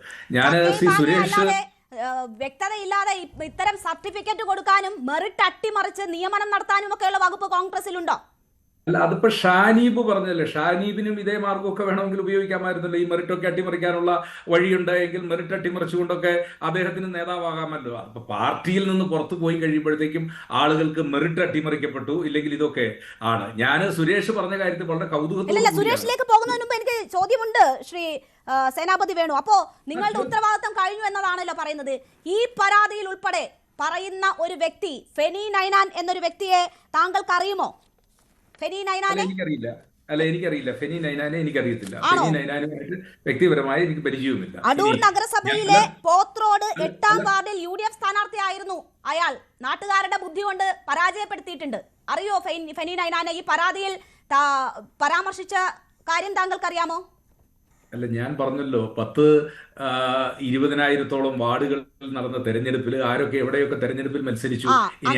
വാർഡുകളിൽ ഏതൊക്കെ വാർഡുകളിൽ മത്സരിക്കുന്ന ആളുകളെ ഒന്നും എനിക്കും അറിയില്ല ശ്രീ സേനാപതി വേണു. എനിക്ക് ഫെനി നൈനാനെ അറിയാവുന്നത് രണ്ടാമത്തെ പരാതിക്കാരി അവരുടെ പരാതിയിൽ പറഞ്ഞിട്ടുണ്ട്. അവരെ ഹോം സ്റ്റേയിലേക്ക് കൂട്ടിക്കൊണ്ടുപോയ രാഹുൽ മാങ്കൂട്ടത്തിന്റെ കൂട്ടുകാരൻ ഈ ഇമാതിരി തെമാടിത്തരത്തിന് കൂട്ടുനിൽക്കുന്ന പ്രതിയാണ് ഫെനി നൈനാൻ എന്ന് പറഞ്ഞിരുന്നു. അതിനുശേഷമാണ് ഫെനി നൈനാൻ അടൂരിൽ മത്സരിച്ചത്. കോൺഗ്രസ് ചിഹ്നത്തിലാണ്. താങ്കൾക്ക് ഇപ്പോഴും പരിശോധിക്കാം അദ്ദേഹത്തിന്റെ പ്രചരണ ബോർഡുകൾ എന്തായിരുന്നു എന്നത്. എല്ലാം ചെയ്തു, ഞങ്ങൾക്ക് ഇനി ഒന്നും ചെയ്യാനില്ല എന്ന് പറയുന്നവരാണ് ഫെനി നൈനാനെ അവിടെ മത്സരിപ്പിച്ചത്. അല്ല, ഞാൻ പറഞ്ഞല്ലോ, ഇപ്പോ ഉത്തര കൊറിയയിലാണ് എങ്കിൽ നമുക്കിപ്പോ വെടിവെച്ചു കൊല്ലാം രാഹുൽ മാങ്കൂട്ടത്തിൽ. മത്സരിപ്പിക്കാതിരിക്കാമല്ലോ. ഏതാ മത്സരിപ്പിക്കാതിരിക്കാമല്ലോ? തദ്ദേശ തെരഞ്ഞെടുപ്പിൽ ഒരു സീറ്റിന് വേണ്ടി എന്തൊക്കെ പിടിവലികൾ നടക്കുന്നുണ്ടായിരുന്നു. രാഹുൽ മാങ്കൂട്ടം ഓൾറെഡി മത്സരിച്ചു, തെരഞ്ഞെടുപ്പിൽ ജയിച്ചയാളെ തിരിച്ചു വിളിക്കാൻ ജനാധിപത്യ നിയമത്തിൽ മാർഗമില്ല, തെരഞ്ഞെടുപ്പ് പ്രക്രിയയിൽ മാർഗമില്ല. ആ മാർഗം സ്വീകരിക്കാൻ കഴിയുമായിരുന്നു. ഇനി താങ്കൾ ആ പറഞ്ഞത് ഞാൻ സ്വീകരിച്ചു, നിങ്ങളുടെ നേതാക്കൾ പറയുന്നതും സ്വീകരിച്ചു. ഞാൻ ഇപ്പോൾ ചോദിച്ചത് എന്താണ്, ഫെനി നൈനാൻ എങ്ങനെ അടൂരിൽ ഈ പോത്ത് 8ാം വാർഡിൽ സ്ഥാനാർത്ഥിയായി എന്നതാണ്. അയാളുടെ പേര് 2ാം പരാതിക്കാരിയുടെ പരാതിയിൽ പറയുന്നതാണ്. അയാൾ അതിന് എന്ത് തരം പ്രവൃത്തിയാണ് ചെയ്തതെന്നുള്ളത് പറഞ്ഞതാണ്. ഈ പരാതിയിൽ പറയുന്നുണ്ട് ചൂരൽമല നിവാസികളുടെ ദുരന്തം വരെ വിറ്റ് ഇതുപോലെ ദുരന്തം അനുഭവിക്കുന്ന ഈ രാഹുൽ മാങ്കൂട്ടത്തിൽ എന്ന് പറയുന്ന കാമദ്രോഹിയുടെ പ്രവർത്തികൾ മൂലം ദുരന്തം അനുഭവിക്കുന്ന സ്ത്രീകളുണ്ടല്ലോ, അവരിൽ നിന്ന് വരെ പണപ്പിരിവ് നടത്തിയിരിക്കുന്നു. അയാളെയാണ് നിങ്ങൾ സ്ഥാനാർത്ഥിയാക്കിയത്. നിങ്ങളുടെ ഉത്തരവാദിത്തം കഴിഞ്ഞു. അപ്പോ അല്ല, കോൺഗ്രസും അവരുടെ പാർട്ടിയും ഒക്കെ സ്ഥാനാർത്ഥികളെ നിർത്തുന്നത് ഞങ്ങളുടെ മണ്ഡലം കമ്മിറ്റിക്ക് ഒരു കോർ കമ്മിറ്റി ഉണ്ട്. ആ കോർ കമ്മിറ്റിയിൽ വിജയസാധ്യത ഉള്ളവർ ആരാണോ, അപ്പോൾ അദ്ദേഹം മത്സരിച്ച ആ മണ്ഡലത്തിലെ UDFന്റെ കോർ കമ്മിറ്റി അല്ലെങ്കിൽ കോൺഗ്രസിന്റെ കോർ കമ്മിറ്റി അവർ സ്ഥാനാർത്ഥിത്വം കൊടുത്തു. ആ സ്ഥാനാർത്ഥിത്വമാണ്. അതിനകത്ത് ഇപ്പോൾ KPCCക്ക് പങ്കുണ്ടോ അല്ലെങ്കിൽ AICCക്ക് പങ്കുണ്ടോ എന്നൊക്കെ ചോദിച്ചു കഴിഞ്ഞാൽ അവർക്ക് ആർക്കും പങ്കില്ല. അങ്ങനെ ഒരു പങ്ക് വരുത്താനും കഴിയത്തില്ല. കാരണം ഇത്രയും അധികം സ്ഥാനാർത്ഥികൾ മത്സരിക്കുന്ന ഒരു ത്രിതല പഞ്ചായത്ത് തെരഞ്ഞെടുപ്പിൽ പാർട്ടിയുടെ പ്രാദേശിക ഘടകം ഒരാളെ ശുപാർശ ചെയ്താൽ അയാൾക്ക് ജില്ലാ കമ്മിറ്റി ചിഹ്നം കൊടുക്കും, പാർട്ടിയുടെ ചിഹ്നം അനുവദിച്ചു കൊടുക്കും. അയാൾ വളരെ ബുദ്ധിമുട്ടുന്നുണ്ട് അതിന്റെ മറുപടി പറഞ്ഞു തീർക്കാൻ. ഞാൻ തുടരൂ ശ്രീ നിസാം സെയ്ദ്. നോക്കൂ, ഫെനി നൈനാൻ ആ 2ാമത്തെ പരാതിയിൽ അയാളുടെ പേര് വ്യക്തമായിരുന്നു. ഈ 3ാമത്തെ പരാതിയിലും വ്യക്തമാണ്. ചൂരൽമല ദുരന്ത ബാധിതരുടെ പേരിൽ വരെ പണപ്പിരിവ് നടത്തി. അയാളെ ഈ പാർട്ടിയിൽ വെച്ച് അടൂരിൽ തദ്ദേശ തെരഞ്ഞെടുപ്പിൽ സ്ഥാനാർത്ഥിയാക്കിയിരിക്കുന്ന പാർട്ടിക്ക് ഉത്തരവാദിത്തം കഴിഞ്ഞു എന്ന് പറയാൻ പറ്റുമോ? രേണുവിന്റെ ക്രോണോളജിയിൽ ഒരു പ്രശ്നമുണ്ട്. രേണു സംഭവത്തിന്റെ കാലഗതി പറയുന്നതിൽ ഒരു തെറ്റുണ്ട്. ഫെനി നൈനാനെ സ്ഥാനാർത്ഥിയാക്കുമ്പോൾ അയാൾ ഒരു കേസിലും പ്രതിയല്ല. അയാളെ കുറിച്ച് ഒരു പരാതിയും വന്നിട്ടില്ല. അയാൾ സ്ഥാനാർത്ഥിയായി അയാളുടെ നോമിനേഷൻ അംഗീകരിച്ച് അയാൾ പ്രചരണ രംഗത്ത് നിൽക്കുമ്പോഴാണ് 2ാമത്തെ പരാതി വരുന്നത്. ആ 2ാമത്തെ പരാതി വന്നു കഴിയുമ്പോൾ അപ്പോൾ അയാൾ ഓൾറെഡി സ്ഥാനാർത്ഥിയാണ്. അയാൾ മത്സര രംഗത്തുണ്ട്. തെരഞ്ഞെടുപ്പിന് വളരെ ചുരുങ്ങിയ ദിവസങ്ങൾക്ക് മുൻപാണ് ഈ 2ാമത്തെ പരാതി വരുന്നത്. അപ്പോൾ അയാൾ ഓൾറെഡി കൈപ്പത്തി ചിഹ്നം അനുവദിച്ചു കഴിഞ്ഞു. അയാളെ മത്സര രംഗത്ത് നിന്ന് മാറ്റാൻ കഴിയില്ല. അപ്പൊ അത് രേണുവിന് വന്ന തെറ്റാണ്. നോക്കൂ, രാഹുൽ മാങ്കൂട്ടത്തിനെതിരായ പരാതി തദ്ദേശ തെരഞ്ഞെടുപ്പ് എന്താ നാമനിർദ്ദേശ പത്രിക കൊടുക്കുന്നതിന് എത്രയും മുമ്പ് തന്നെ ഉണ്ടോ? അത് ഒന്നാമത്തെ- രാഹുൽ മാങ്കൂട്ടത്തിന്റെ സന്തത സഹചാരികൾ ആരാണെന്നും ഈ ക്രൈമിന് രാഹുൽ മാങ്കൂട്ടത്തിന് ഇങ്ങനെ അല്ല നിസാം സെയ്ദ് ഞാൻ പറയട്ടെ, ഇല്ല ഞാൻ പറയട്ടെ, താങ്കൾ പറഞ്ഞത് അത് രേണുവിന് തെറ്റിയ അത് അപ്പോൾ ഓൾറെഡി ആയിരുന്നു കൈപ്പത്തി ചിഹ്നം അംഗീകരിച്ച് കൊടുത്തു കഴിഞ്ഞിരുന്നു, അയാൾ സ്ഥാനാർത്ഥിയായി കഴിഞ്ഞിരുന്നു. അത് കോൺഗ്രസ് പാർട്ടിക്ക് അത് അയാൾ പ്രതിയാകുന്നത് അയാൾ സ്ഥാനാർത്ഥിയായതിനു ശേഷമാണ്. ശ്രീ നിസാം സെയ്ദ് അത് ഞാൻ ചോദിച്ചത് ആദ്യ പരാതി, രണ്ടാം പരാതി, ഇതൊക്കെ ആദ്യ പരാതി നമുക്ക് മുന്നിലുണ്ടല്ലോ. രാഹുൽ മാങ്കൂട്ടത്തിന്റെ സന്തത സഹചാരികൾ ആരെന്നും ഇമാതിരിയുള്ള പ്രവർത്തികൾക്ക് രാഹുലിന് കൂട്ടുനിൽക്കുന്നതും ഹോട്ടൽ മുറി അറേഞ്ച് ചെയ്യുന്നതും അവിടെ പെണ്ണുങ്ങൾ സ്ത്രീകളെ പറഞ്ഞു പറ്റിച്ച് കൊണ്ടെത്തിക്കുന്നതും ആരാണെന്ന് പാർട്ടിക്ക് ഒരു അറിവുമില്ലായിരുന്നു. ഓക്കെ, അത് ഞാൻ വസ്തുതകളെ വളച്ചൊടിക്കരുത്, വസ്തുതകളെ വളച്ചൊടിക്കരുത്, സൗകര്യത്തിന് വേണ്ടി വാദിക്കരുത്. ഒന്നാമത്തെ പരാതിയിൽ ഫെനി നൈനാന്റെ പേരുണ്ടോ? ഫെനി നൈനാൻ പ്രതിസ്ഥാനത്താണോ? അല്ല. രണ്ടാമത്തെ പരാതി വരുന്നത് എപ്പോഴാണ്? നോമിനേഷൻ കൊടുത്തു കഴിഞ്ഞാൽ ചിഹ്നം അംഗീകരിച്ചു കഴിഞ്ഞാൽ പ്രചാരണ രംഗത്ത് നിൽക്കുമ്പോഴാണ്. അപ്പോൾ ഒരു സ്ഥാനാർത്ഥിയെ പിൻവലിക്കാൻ ഉള്ള യാതൊരു വിധമായ നിയമപരമായ സാധ്യതയില്ല. നിസാം സെയ്ദ്, രാഹുൽ മാങ്കൂട്ടത്തിനെതിരെ ഒരു ശബ്ദ സംഭാഷണത്തിലാണല്ലോ നടപടിയെടുത്തത്. ഫെനി നൈനാനെതിരെ പരാതി നൽകണം. ഓക്കെ നിങ്ങൾ പറയുന്നത് ഞാൻ അംഗീകരിക്കുന്നു. ഞാൻ ചോദിക്കുന്നത് ഇപ്പോൾ 2 പരാതിയിൽ ഫെനി നൈനാന്റെ പേരുണ്ടല്ലോ. ഫെനി നൈനാൻ കോൺഗ്രസിൽ തന്നെയല്ലേ ഉള്ളത്? ഫെനി നൈനാൻ കോൺഗ്രസിന്റെ ഒരു സംസ്ഥാന തലത്തിൽ നടപടി എടുക്കേണ്ട ഒരു നേതാവൊന്നും അല്ലല്ലോ. സംസ്ഥാന തലത്തിൽ പ്രാദേശിക തലത്തിലാണെങ്കിൽ ഞങ്ങളുടെ പേരിൽ, ഞങ്ങളുടെ കൊടിയിൽ, ഞങ്ങളുടെ ചിഹ്നത്തിൽ മത്സരിക്കുന്നത് എന്ത് ചെയ്തോട്ടെ. ഇങ്ങനെ പോയാൽ എങ്ങനെയാണ് തെറ്റിദ്ധരുത്തലാവുന്നത്? ശ്രീ നിസാം സെയ്ദ്, താങ്കൾക്ക് എന്ത് ബാധ്യതയാണ് ഇതിനെ ന്യായീകരിക്കേണ്ടതുള്ളതെന്ന് എനിക്കറിയില്ല. 2 പരാതിയിൽ കുറ്റകൃത്യത്തിൽ നേരിട്ട് സഹായം ചെയ്തു കൊടുത്ത വ്യക്തി എന്ന നിലയിൽ നിസാം സെയ്ദ് ഈ ഫെനി നൈനാൻ ആരോപണ വിധേയനാണ്. മാത്രമല്ല, രേണുവിന് ഇതിനകത്ത് നിക്ഷിപ്ത താല്പര്യമുണ്ടോ എന്ന് സങ്കല്പിക്കാൻ എനിക്ക് ഒട്ടേറെ കാര്യങ്ങളുണ്ട്. ഇത്തരം സംഭവങ്ങൾ, സമാനമായ ഒട്ടേറെ സംഭവങ്ങൾ നടന്നിട്ട് കേരളത്തിലെ മാധ്യമങ്ങൾ രാഹുൽ മാങ്കൂട്ടത്തിന്റെ കാര്യത്തിൽ രാഹുൽ മാങ്കൂട്ടത്തിലെ കോൺഗ്രസ് സ്ഥാനാർത്ഥിയാക്കി സമ്മതിച്ചു, കോൺഗ്രസ് പുറത്താക്കി.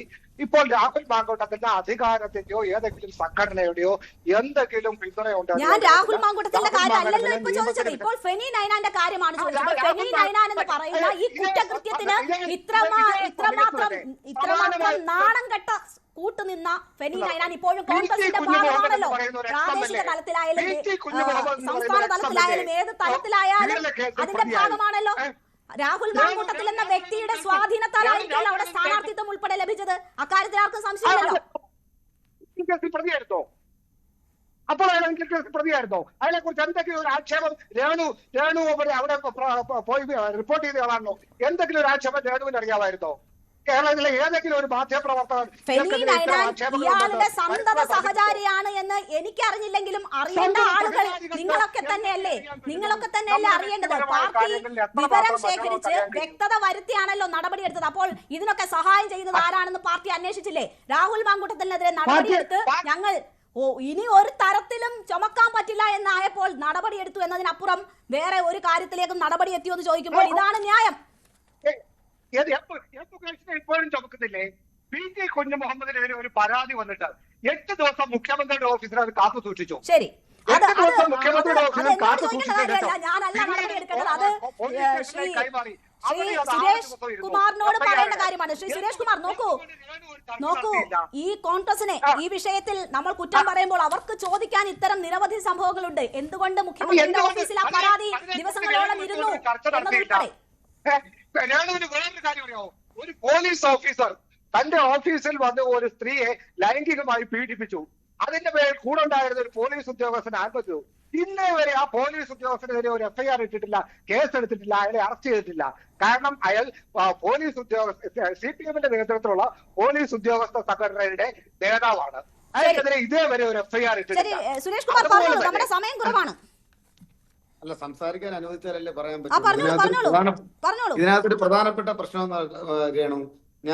രേണുവിന് തെറ്റുപറ്റി ഇക്കാര്യത്തിൽ. രാഹുൽ മാങ്കൂട്ടം ഫാൻസ് അസോസിയേഷനെ പ്രതിനിധീകരിച്ചുകൊണ്ട് ഈ ചർച്ചയിൽ പങ്കെടുക്കുന്ന ശ്രീ നിസാം സെയ്ദ്, അദ്ദേഹത്തെ ഞാൻ ഇക്കാര്യത്തിൽ കുറ്റം പറയില്ല. കാരണം എന്താ വെച്ചാല് രാഹുൽ മാങ്കൂട്ടത്തിനെയും ഈ ഫെനി നൈനാനെയും പോലുള്ളവരല്ലേ സ്ഥാനാർത്ഥിയാക്കാൻ പറ്റൂല. അവരല്ലേ അവരെ കൂടാരത്തിലുള്ളൂ. കോൺഗ്രസ് കൂടാരത്തിൽ അധികവും ഇത്തരം ആളുകളാണ്. അങ്ങനെയുള്ളവരുടെ വി കെ ശശിയും ബി ശശിയും സേനാപതി വേണു നിങ്ങൾ സംസാരിച്ചപ്പോൾ ഞാൻ കേട്ടുകൊണ്ടിരുന്നതല്ലേ? നിങ്ങളൊന്ന് വായടച്ചിരിക്കൂ. ഈ രണ്ടാളുകളെയും പോലുള്ള ആളുകളാണ് ഭൂരിപക്ഷം. അതുകൊണ്ട് മണ്ഡലം കമ്മിറ്റിയെയോ കോർ കമ്മിറ്റിയെയോ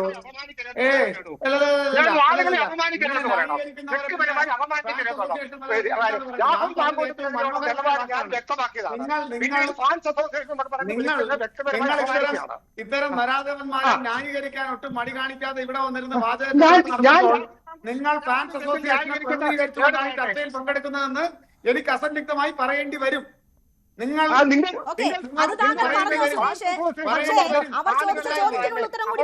വയനാട് മുണ്ടക്കൈ ചൂരൽമല ആ ദുരന്തത്തിനിരയായ ആ ഇരകളുടെ പേര് പറഞ്ഞ് പണം പിരിക്കുന്നവനെ ന്യായീകരിക്കുന്ന നരാധവന്മാരായി കോൺഗ്രസ് കൂടാരം അതപ്പതിച്ചിരിക്കുകയാണ്. അത് പിന്നെ ഞാൻ ഇവിടെ അല്ലാതെ എവിടെ തന്നെ പറയേണ്ടി വരിക? മണ്ഡലം കമ്മിറ്റിയും കോർ കമ്മിറ്റിയും പറയാണ്. മണ്ഡലം കമ്മിറ്റിയും കോർ കമ്മിറ്റിയും ഈ രൂപത്തിൽ തരം താഴ്ന്നു പോയതിന് ഞങ്ങൾക്ക് എന്താ ചെയ്യേണ്ടത്? ഞങ്ങൾ കേരളത്തിലെ പൊതുസമൂഹം എന്ത് ചെയ്യണം? ഫെനി നായനാനും രാഹുൽ മാങ്കൂട്ടത്തിനെയും പോലുള്ളവരെ ഞങ്ങൾക്ക് സ്ഥാനാർത്ഥിയാക്കാൻ കഴിയുന്നുള്ളൂ, കൈപ്പത്ത് ചിഹ്നം കൊടുത്തുപോയി എന്ന് വിലപിക്കുന്ന ആളുകൾ ആ ഫാൻസ് അസോസിയേഷനിൽ പെട്ടവരല്ലാതെ പിന്നെ ആരാണ്?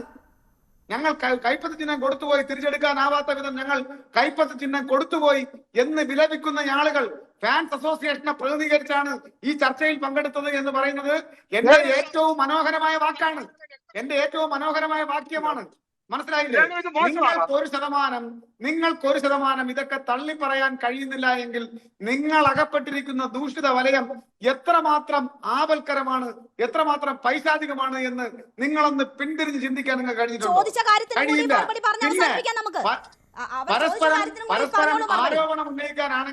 പരസ്പരം ആരോപണം ഉന്നയിക്കാനാണെങ്കിൽ 2 MLA-മാർ കേസിൽ പ്രതികളായി KPCCയുടെ ഉന്നത നേതാക്കന്മാർ നിങ്ങളുടെ മുന്നിലൂടെ വിരാജിക്കുകയാണ്. അവരെ ആദ്യം ഒന്ന് മാറ്റിയിട്ട് വാ. എന്നിട്ട് PT കുഞ്ഞുമുഹമ്മദിന്റെ കാര്യം പറ. PT കുഞ്ഞുമുഹമ്മദും രാഹുൽ മാങ്കൂട്ടത്തിലും പെരുമ്പാവൂരിലെ MLA-യും ഒക്കെ ആൾറെഡി പല കേസുകളിലും ജാമ്യത്തിലാണ്. ആ കേസുകളുടെ വിവിധ വകുപ്പുകളും ഞാനിവിടെ പ്രത്യേകം പ്രതിപാദിക്കേണ്ട കാര്യമുണ്ടോ? പക്ഷെ അതിൽ നിന്നെല്ലാം വ്യത്യസ്തമാണ് പെൺകുട്ടികളെ വിവാഹ വാഗ്ദാനം നൽകി വശീകരിക്കുക. എന്നിട്ട് അവരിൽ നിന്നും ഒരു കുഞ്ഞുണ്ടായി കാണണമെന്ന് ഇത് ഒരാളിലല്ല കേട്ടോ. ഫാൻസ് അസോസിയേഷന്റെ സംസ്ഥാന പ്രസിഡന്റ് ശ്രീ നിസാം സയ്യിദ് ശ്രദ്ധിക്കുന്നുണ്ടോ? താങ്കൾ ശ്രദ്ധിക്കണം. ഇത് ഒരാളൊന്നുമല്ല.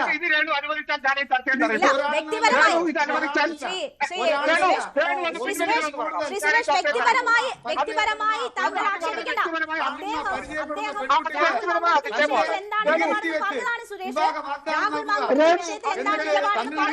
ഉണ്ടാകണമെന്ന് ആഗ്രഹിക്കുക. ആ കുഞ്ഞിന്റെ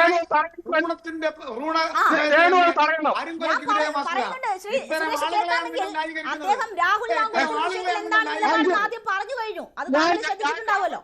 ന്യായീകരിച്ചിട്ടുള്ള പച്ചക്കള്ളം ഒരു പറഞ്ഞിട്ട് രേണു അതിനോട് പ്രതികരിക്കുന്നില്ല എന്നുള്ള ജനം കേൾക്കുന്നുണ്ട്. നിങ്ങൾ ന്യായീകരിക്കുകയാണോ അന്യായവൽക്കരിക്കുകയാണോ എന്നുള്ളതിനെ സംബന്ധിച്ച് പൊതുജനം വിലയിരുത്തട്ടെ. ഞാനും അദ്ദേഹവുമായി സംസാരം ഉണ്ടായത് സുരേഷ്. രാഹുൽ മാങ്കൂട്ടത്തിനെ അദ്ദേഹം ന്യായീകരിച്ചിട്ടില്ല ഒരു തരത്തിലും. അല്ല, ഫെനി നയനാനെ ന്യായീകരിക്കുന്നത് രാഹുൽ മാങ്കൂട്ടത്തിനെ ന്യായീകരിക്കുന്നതിന് തുല്യം തന്നെയാണ്. അത് രണ്ട് ദിശയിലെ കാര്യങ്ങളല്ല, തുല്യം തന്നെയാണ്. രാഹുൽ മാങ്കൂട്ടത്തിന് ആവശ്യമായിട്ടുള്ള പെൺകുട്ടികളെ അദ്ദേഹം പറയുന്നിടത്ത് എത്തിച്ചു കൊടുക്കുന്ന ഒരാളിനെ ഇത്തരം ഒരു ചാനൽ ചർച്ചയിൽ, മാന്യതയുടെ രൂപത്തിൽ നടക്കുന്ന ഒരു ചാനൽ ചർച്ചയിൽ എന്താണ് വിശേഷിപ്പിക്കേണ്ടത്? അത്തരം ആളിനെ പവിത്രവൽക്കരിക്കുന്ന നിസാം സയ്യിദ് ഏത് ഗണത്തിൽപ്പെട്ടയാളാണ്? ശ്രീ നിസാം സയ്യിദ്, ഫെനി നൈനാൻ ഇപ്പോഴും പാർട്ടിയുടെ അംഗത്വത്തിലുണ്ടെങ്കിൽ അയാൾ പുറത്തു പോകേണ്ടതാണ് എന്ന് പറയാമല്ലോ. അയാൾ പുറത്തു പോകേണ്ടതാണെന്ന് ഈ ചർച്ച വളരെ മോശമായ രീതിയിലാണ് പോകുന്നത്. ഈ ചർച്ചയിൽ വളരെ വ്യക്തിപരമായ ആരോപണങ്ങൾ ഉന്നയിച്ച് ഒരു കാരണം രാഹുൽ മാങ്കൂട്ടത്തിനെ പൂർണ്ണമായും വിമർശിച്ചുകൊണ്ടാണ് ഞാൻ ഈ ചർച്ച ആരംഭിച്ചത്. അതിനാണ് ഓർക്കുമെന്ന് ഞാൻ കരുതുന്നു.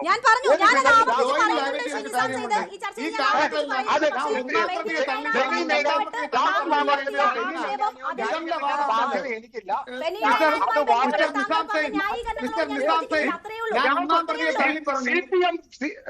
CPM നേതാക്കന്മാർ കേസുകളിൽ പ്രതികളാകുമ്പോൾ സമാനമായ പ്രതികരണം പോലീസിന്റെ ഭാഗത്തു നിന്നോ മാധ്യമങ്ങളുടെ ഭാഗത്തുനിന്നോ ചോദ്യമായിരുന്നു എന്റെ അത്.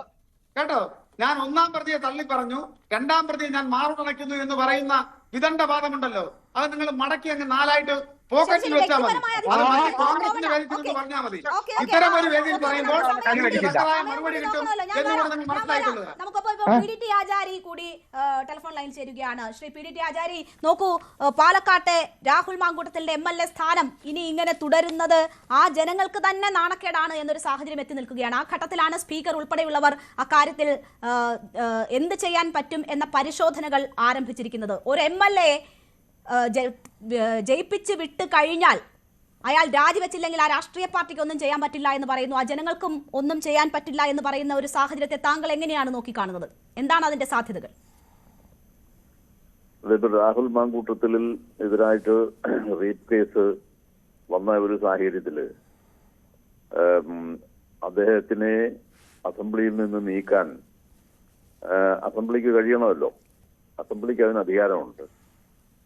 അതായത് ഇപ്പോൾ സ്പീക്കർ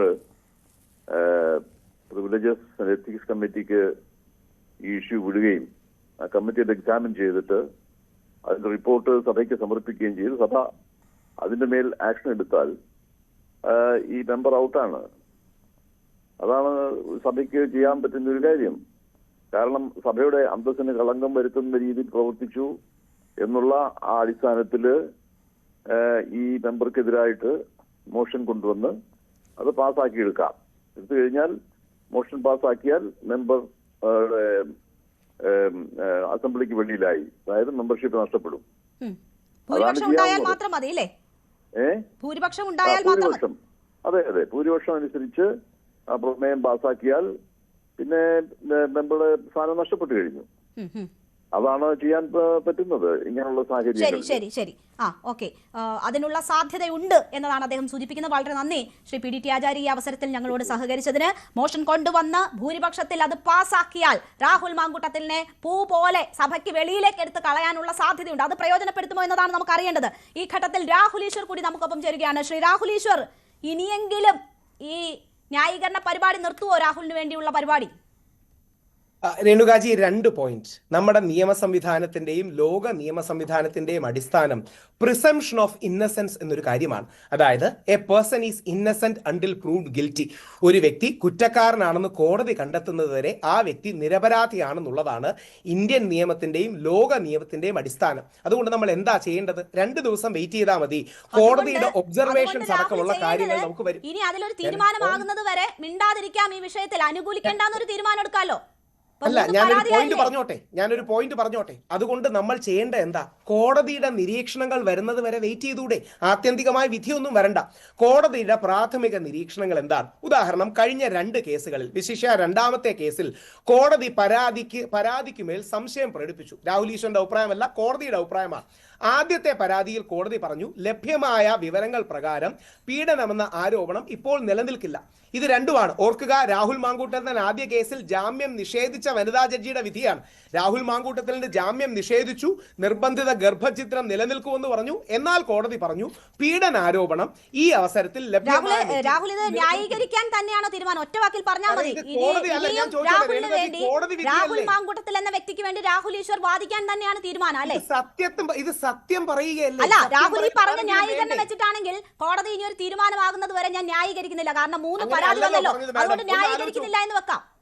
ഞാനൊരു കാര്യം ചോദിച്ചോട്ടെ, ഇത് കോടതി വിധി പറഞ്ഞതല്ലേ? നമ്മൾ പ്രൊപ്പഗാൻഡയിൽ പോയിട്ട് കാര്യമുണ്ടോ? രാഹുലിന് അനുകൂലമോ രാഹുലിനെതിരോ ആയ പ്രൊപ്പഗാൻഡയിൽ പോയിട്ട് കാര്യമുണ്ടോ? ഞാൻ പറഞ്ഞത് ബഹുമാനപ്പെട്ട കോടതിയുടെ റിട്ടൺ വെർഡിക്റ്റിന്റെ ഭാഗമായി വന്ന കാര്യങ്ങളാണ്. എന്ത് വിധി പറഞ്ഞു? ജാമ്യാപേക്ഷ പോലും പരിഗണിച്ചിട്ടില്ല, അറസ്റ്റ് തടഞ്ഞിട്ടല്ലേ ഉള്ളൂ. ആദ്യത്തെ 2 കേസിലെ കാര്യമാണ്. അറസ്റ്റ് ജാമ്യാപേക്ഷ പരിഗണിക്കുന്നത് വരെ തടഞ്ഞിട്ടല്ലേ ഉള്ളൂ. അല്ല, ആദ്യത്തെ 2 കേസുകളിൽ ആദ്യത്തെ കേസിൽ ബഹുമാനപ്പെട്ട കോടതി പറഞ്ഞത് ഇപ്പോൾ ലഭ്യമായ വിവരങ്ങളുടെ അടിസ്ഥാനത്തിൽ പീഡനാരോപണം നിലനിൽക്കില്ല. ഇത് കോടതിയുടെ ഫൈൻഡിംഗ്. വിശദമായ പരിശോധനയൊന്നും അതിൽ നടന്നിട്ടില്ലല്ലോ രാഹുൽ. ഞാൻ ഒറ്റ കാര്യം ചോദിച്ചോളൂ, രാഹുലിന്റെ ന്യായമൊക്കെ എനിക്കറിയാം. ഞാൻ ചോദിച്ചത് രാഹുൽ ഒറ്റ വാക്കിൽ, കുറച്ച് സമയമല്ലേ ഞങ്ങളുടെ കൂടെ ഉള്ളൂ. ഈ 3ാമതൊരു പരാതി വന്ന നിലയ്ക്ക് ഈ വാദിക്കലിന്റെ ശക്തി അല്പം കുറയ്ക്കാൻ പോലും രാഹുൽ തീരുമാനിച്ചിട്ടില്ല. മാഡം, സത്യത്തിന് വേണ്ടിയല്ലേ നമ്മൾ വാദിക്കുന്നത്? എനിക്ക് ഉറപ്പായി പറയാം, രേണുജിയുടെ പരിപാടിയിൽ ഇരുന്ന് ഞാൻ രാഹുൽ മാങ്കൂട്ടത്തിനെ തള്ളിപ്പറയുകയും വിമർശിക്കുകയും ചെയ്യും. നാളെ കോടതി രാഹുലിനെതിരെ ഒബ്സർവേഷൻസ് നടത്തിയാൽ. ഫൈനൽ വിധിയുടെ കാര്യം അല്ല പറയുന്നത്. അതായത് ഈ കേസ് നിലനിൽക്കും, ഈ കേസ് ശക്തമായി നിലനിൽക്കുമെന്ന് കോടതി രാഹുലിനെതിരെ അഡ്വേഴ്സ് കമന്റ്സ് അല്ലെങ്കിൽ ഒബിറ്റർ ഡിക്റ്റ ഒബ്സർവേഷൻസ് പറഞ്ഞു കഴിഞ്ഞാൽ രാഹുലിനെ തള്ളിപ്പറയാൻ നമുക്കെന്താ മടി? എന്തുകൊണ്ടാണ് രാഹുൽ ന്യായീകരിക്കുന്നത്? എന്താണ് ഇപ്പോഴും അയാളെ ന്യായീകരിക്കാൻ നിങ്ങൾക്കുള്ള നിങ്ങളെ പ്രേരിപ്പിക്കുന്ന ഘടകം എന്താണ്? ചോദിച്ചോട്ടെ, അല്ല എന്താ അറിയാമോ, രേണുക മാഡത്തിന് എന്താണ് അയാളെ കരിവാരിത്തേക്കാൻ ആഗ്രഹം? അതിജീവിതമാരുടെ പരാതി കേൾക്കുന്നത് ഏതെങ്കിലും ഒരു സ്ത്രീ വെറുതെ വന്ന് പറയുമോ രാഹുൽ ഇമാതിരി കാര്യങ്ങൾ? രാഹുലിന്റെ വീട്ടിലും അമ്മയും ഭാര്യയും അനിയത്തിമാരും ഒക്കെ ഉണ്ടാവും. താങ്കളുടെ വീട്ടിലും അച്ഛനും സഹോദരനും ഇല്ലേ? താങ്കളുടെ വീട്ടിലും അച്ഛനും സഹോദരനും ഇല്ലേ? ഏതെങ്കിലും ഒരു സ്ത്രീ ഇങ്ങനെ വന്ന് താങ്കളുടെ വീട്ടിലും അച്ഛനും സഹോദരനും മകനും ഇല്ലേ? പറയുമോ? അപ്പൊ ഏതെങ്കിലും അച്ഛനെ സഹോദരനെ അങ്ങനെ വ്യാജ പരാതി കുടിക്കാൻ താങ്കൾ ഓക്കെ ആണോ? വൈകാരിക ഡ്രാമ ശരിയാണെന്ന പരാതിയാണെന്ന് ആര് പറഞ്ഞു? കോടതി പറയട്ടെ. പരാതി ഞാൻ ചോദിക്കുന്നത്, ഏതെങ്കിലും ഒരു സ്ത്രീ ഒരാവശ്യമില്ലാണ്ട് വെറുതെ വന്ന് ഇങ്ങനെ ഒരു കാര്യം പറയുമോ? അവരുടെ വയറ്റിലുണ്ടായ ഭ്രൂണം ആരുടേതാണെന്ന് DNA പരിശോധനയുണ്ട്. ഇനി അത് വന്നാലും കോടതി പറയട്ടെന്ന് രാഹുൽ പറയുമെന്ന് എനിക്കറിയത്തില്ല. ശരി, അങ്ങനെ ഒരു കാര്യവുമില്ലാതെ വർഷങ്ങളോളം നമ്മൾ വേട്ടയാടിയ ഒരാളാണ് ശ്രീ ഉമ്മൻചാണ്ടി. ആ ഉമ്മൻചാണ്ടി പീഡകനാണെന്ന് ഈ ചർച്ചയിൽ ഉന്നയിക്കണമെങ്കിൽ നാണം വേണമല്ലോ രാഹുലെ, നാണം. അതെന്തിനാ ഉമ്മൻചാണ്ടിയുടെ പേര് ഉന്നയിക്കാൻ നാണം വേണമെന്ന് ഞാൻ രേണുകാജിയോട് ചോദിച്ചോട്ടെ. രേണുകാജി ഉമ്മൻചാണ്ടിയെ സപ്പോർട്ട് ചെയ്തിരുന്നു. നോക്കൂ രാഹുൽ, രേണുകാജി ഉമ്മൻചാണ്ടിയെ വേട്ടയാടിയപ്പോൾ ഉമ്മൻചാണ്ടിയെ സപ്പോർട്ട് ചെയ്തിരുന്നു. ഒരു കുട്ടികളെ വയറ്റിലുണ്ടാക്കി ഗർഭചിത്രം വരുത്തുന്നതിന് തെളിവില്ല എന്ന് പറഞ്ഞവരാണ് ഇപ്പോൾ തെളിവ് ഉൾപ്പെടെയാണ് പരാതി നൽകിയിരിക്കുന്നത്. തെളിവുണ്ടെന്ന് വാലിഡേറ്റ് ചെയ്യേണ്ടത് കോടതിയല്ലേ? കോടതി വാലിഡേറ്റ് ചെയ്യട്ടെ. എന്തായാലും കോടതിയുടെ തീരുമാനം വരെ എനിക്ക് കാത്തിരിക്കേണ്ടി വരില്ല. കാരണം ഒരു സ്ത്രീയും ഒറ്റ കാര്യം, പുരുഷ കമ്മീഷന് പകരം പീഡകരുടെ കമ്മീഷൻ എങ്ങാനുമാക്കി മാറ്റുന്നതായിരിക്കും നല്ലത്. താങ്കളുടെ സംഘടനയുടെ പീഡന ആരോപണങ്ങൾ ശരിയാണോ തെറ്റാണോ എന്ന് നോക്കാനുള്ള കമ്മീഷൻ വേണ്ടേ നമുക്ക്? ഇനിയും ഇതാണ് നിലപാടെങ്കിൽ രാഹുലിന്റെ കമ്മീഷന്റെ പേര് പീഡകരുടെ കമ്മീഷൻ എന്നാക്കണം. എന്റെ കമ്മീഷനല്ല, കേരള നിയമസഭ പരിഗണിക്കുന്ന 246 നമ്പർ ബിൽ നിയമസഭാ സെക്രട്ടേറിയറ്റ് മുമ്പോട്ട് വെച്ച കേരള പുരുഷ കമ്മീഷൻ ബില്ലാണിത്. കേരളത്തിലെ പുരുഷന്മാർക്ക് അപമാനമാണ് ഇങ്ങനെ പറയുന്നത്. കേരളത്തിലെ സ്ത്രീകൾക്കും അപമാനമാണ് വ്യാജ പരാതിയാണെങ്കിൽ. അത് കോടതി പറഞ്ഞാൽ മതി. ഞാൻ ഒരു പോയിന്റ് വെച്ചോട്ടെ, ഈ വാദത്തിനിടെ ഒരു പോയിന്റ് വെച്ചോട്ടെ. അതായത് നമ്മുടെ നിയമത്തിൽ റെട്രോസ്പെക്റ്റീവായി കൺസെന്റ് പിൻവലിക്കാനുള്ള റൈറ്റ് ഇല്ല, ഒരു നിയമത്തിലില്ല. അതായത് മുൻകാലത്തിലേക്ക് പോയി പിൻകാലത്തിലേക്ക് പോയി കൺസെന്റ് നൽകിയില്ല എന്ന് പറയാനുള്ള ലീഗൽ റൈറ്റ് നമ്മുടെയോ ലോകത്തിലെയോ നിയമ സംവിധാനത്തിൽ ഇല്ല. നമ്മുടെ നിയമത്തിന്റെ അടിസ്ഥാനം പ്രിസംപ്ഷൻ ഓഫ് ഇന്നസെൻസ് ആണ്. അതുകൊണ്ടാണ് നമ്മൾ പറയുന്നത് ബഹുമാനപ്പെട്ട കോടതിയുടെ ഒബ്സർവേഷൻ വരുന്നത് വരെ വെയിറ്റ് ചെയ്യുക. ഉമ്മൻചാണ്ടി സാറിന്റെ കേസ് നമ്മൾ കണ്ടു, നിവിൻ പോളിയുടെ കേസ് കണ്ടു. അങ്ങനെ ആകണമെന്നില്ല ഈ കേസ്. രാഹുൽ തെറ്റുകാരനാകാം, കുറ്റക്കാരനാകാം, രാഹുലിന് അതിശക്തമായ ശിക്ഷ വിധിച്ചേക്കാം. പക്ഷേ കോടതിയുടെ പ്രഥമ നിരീക്ഷണങ്ങൾ വരുന്നത് വരെ നമ്മൾ ക്ഷമ കാണിക്കണമെന്ന് പറയുന്നത് പീഡകരെ സപ്പോർട്ട് ചെയ്യാനാണോ? കാര്യം മുമ്പും പലർക്കെതിരെയും പരാതി വന്നിട്ട് ശരിയായിട്ടുണ്ട് തെറ്റായിട്ടുണ്ട്. മൂന്ന് സ്ത്രീകളെ സ്നേഹം നടിച്ച് വഞ്ചിച്ച് അവർക്ക് കുട്ടികളെ ഉണ്ടാക്കി അവരെ ഗർഭചിത്രം വരുത്തിയ പരാതികളാണ്. രാഹുൽ ഈ മൂന്നിലും ഒതുങ്ങില്ല. അതിജീവിതമാരോട് സംസാരിക്കുമ്പോൾ അറിയാം, ഈ മൂന്നിലും ഒതുങ്ങില്ല കാര്യങ്ങൾ. ഈ മൂന്നിൽ പോലും ചോദിച്ചോട്ടെ, രേണുക മാഡം കോടതി അലക്ഷ്യമല്ലേ ചെയ്യുന്നത്? കാര്യം രണ്ടാമത്തെ പരാതിയിൽ കോടതി സംശയം പ്രകടിപ്പിച്ചതല്ലേ? അപ്പൊ കോടതി പറയുന്നതിനെ നമ്മൾ ലംഘിക്കുകയാണോ? താങ്കളല്ലേ അതിജീവിതമാരുടെ ഞാൻ ചോദിച്ചത്, ഞാൻ പറഞ്ഞത് കോടതി വിധിയല്ലേ?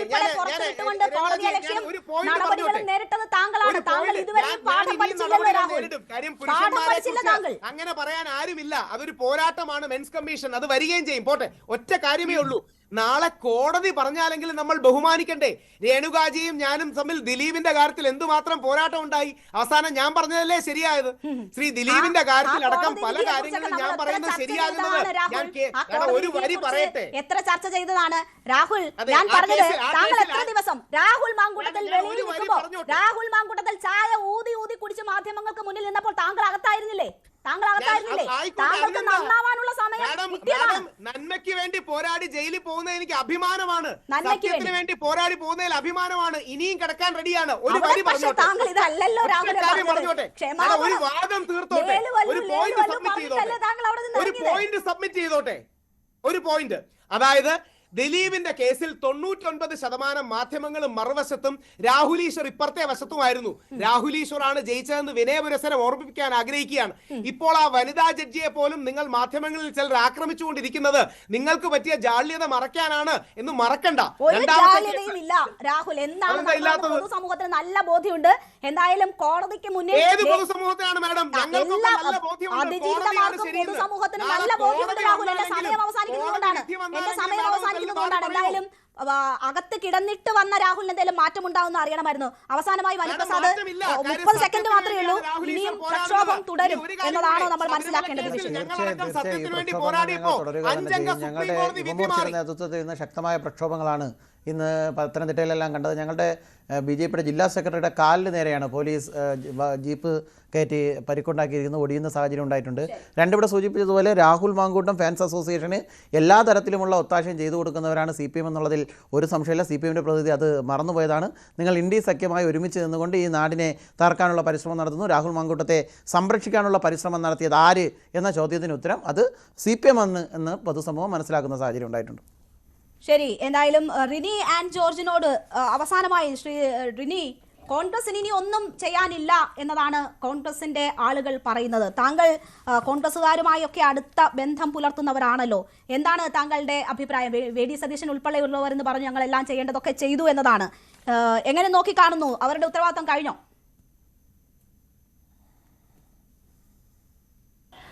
ആദ്യമേ തന്നെ ഞാൻ പറയുന്നുണ്ട്, ഈ വ്യക്തി ഒരു സ്ഥാനത്തിന് എന്നുള്ളതല്ല, ഒരു പൊതുപ്രവർത്തകനായിരിക്കാൻ തന്നെ യോഗ്യനായ ഒരു വ്യക്തിയല്ല. കാരണം ബലാത്സംഗങ്ങൾ, ഗർഭഛിദ്രങ്ങൾ, ഉപദ്രവങ്ങൾ, അതുപോലെ ഫിനാൻഷ്യലി ഉള്ള തട്ടിപ്പ്, അങ്ങനെ ഇതിനു മുമ്പേ പല ആരോപണങ്ങൾ കേൾക്കുന്നു.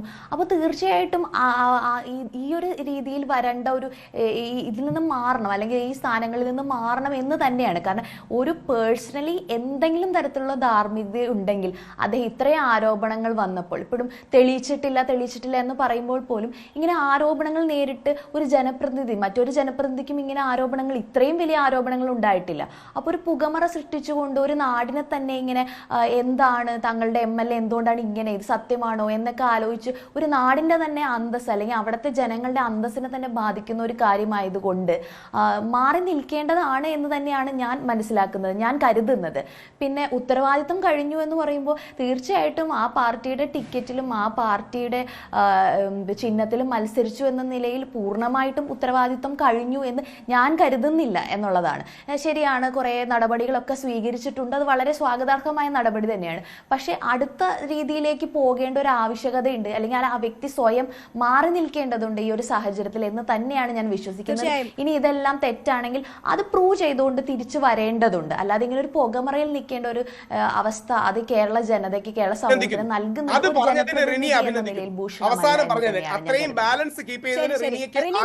ഇവിടിപ്പോ ഈ കേസുമായി ബന്ധപ്പെട്ട് റിനിയുടെ ഇടപെടൽ ഞാൻ നേരത്തെ സൂചിപ്പിച്ചു, കൂടുതൽ പരാതിക്കാർ വരുമെന്ന് പറയുന്നു. എങ്ങനെയാണ് ഇനി പോരാട്ടം തുടരുന്നത്?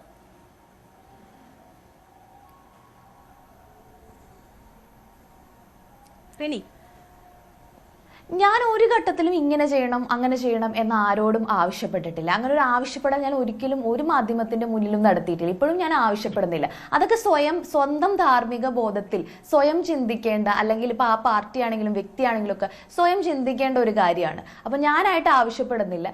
പോരാട്ടം എന്ന് പറയുന്നത് തീർച്ചയായിട്ടും സ്ത്രീകളുടെ ഒരു വോയിസ്ലെസ് ആയിട്ടുള്ള സ്ത്രീകളുടെ വോയിസായി ഇനിയും തുടരും. അത് ഈ ഒരു വിഷയത്തിൽ മാത്രമല്ല, ഇനി പല വിഷയങ്ങളിലും അങ്ങനെ തുടരാനും അങ്ങനെ തന്നെ മുന്നോട്ട് പോകാനും സ്ത്രീകളുടെ ഒരു ഉന്നമനം അല്ലെങ്കിൽ സ്ത്രീകൾ സമൂഹത്തിൽ കുറേയും കൂടി മുന്നേറ്റം നേടണം എന്ന രീതിയിലുള്ള ഒരു പോരാട്ടമായി ഇനി മുന്നോട്ട് പോകണം. ഒരു കാര്യം ആഡ് ചെയ്തോട്ടെ, ഒറ്റ കാര്യം.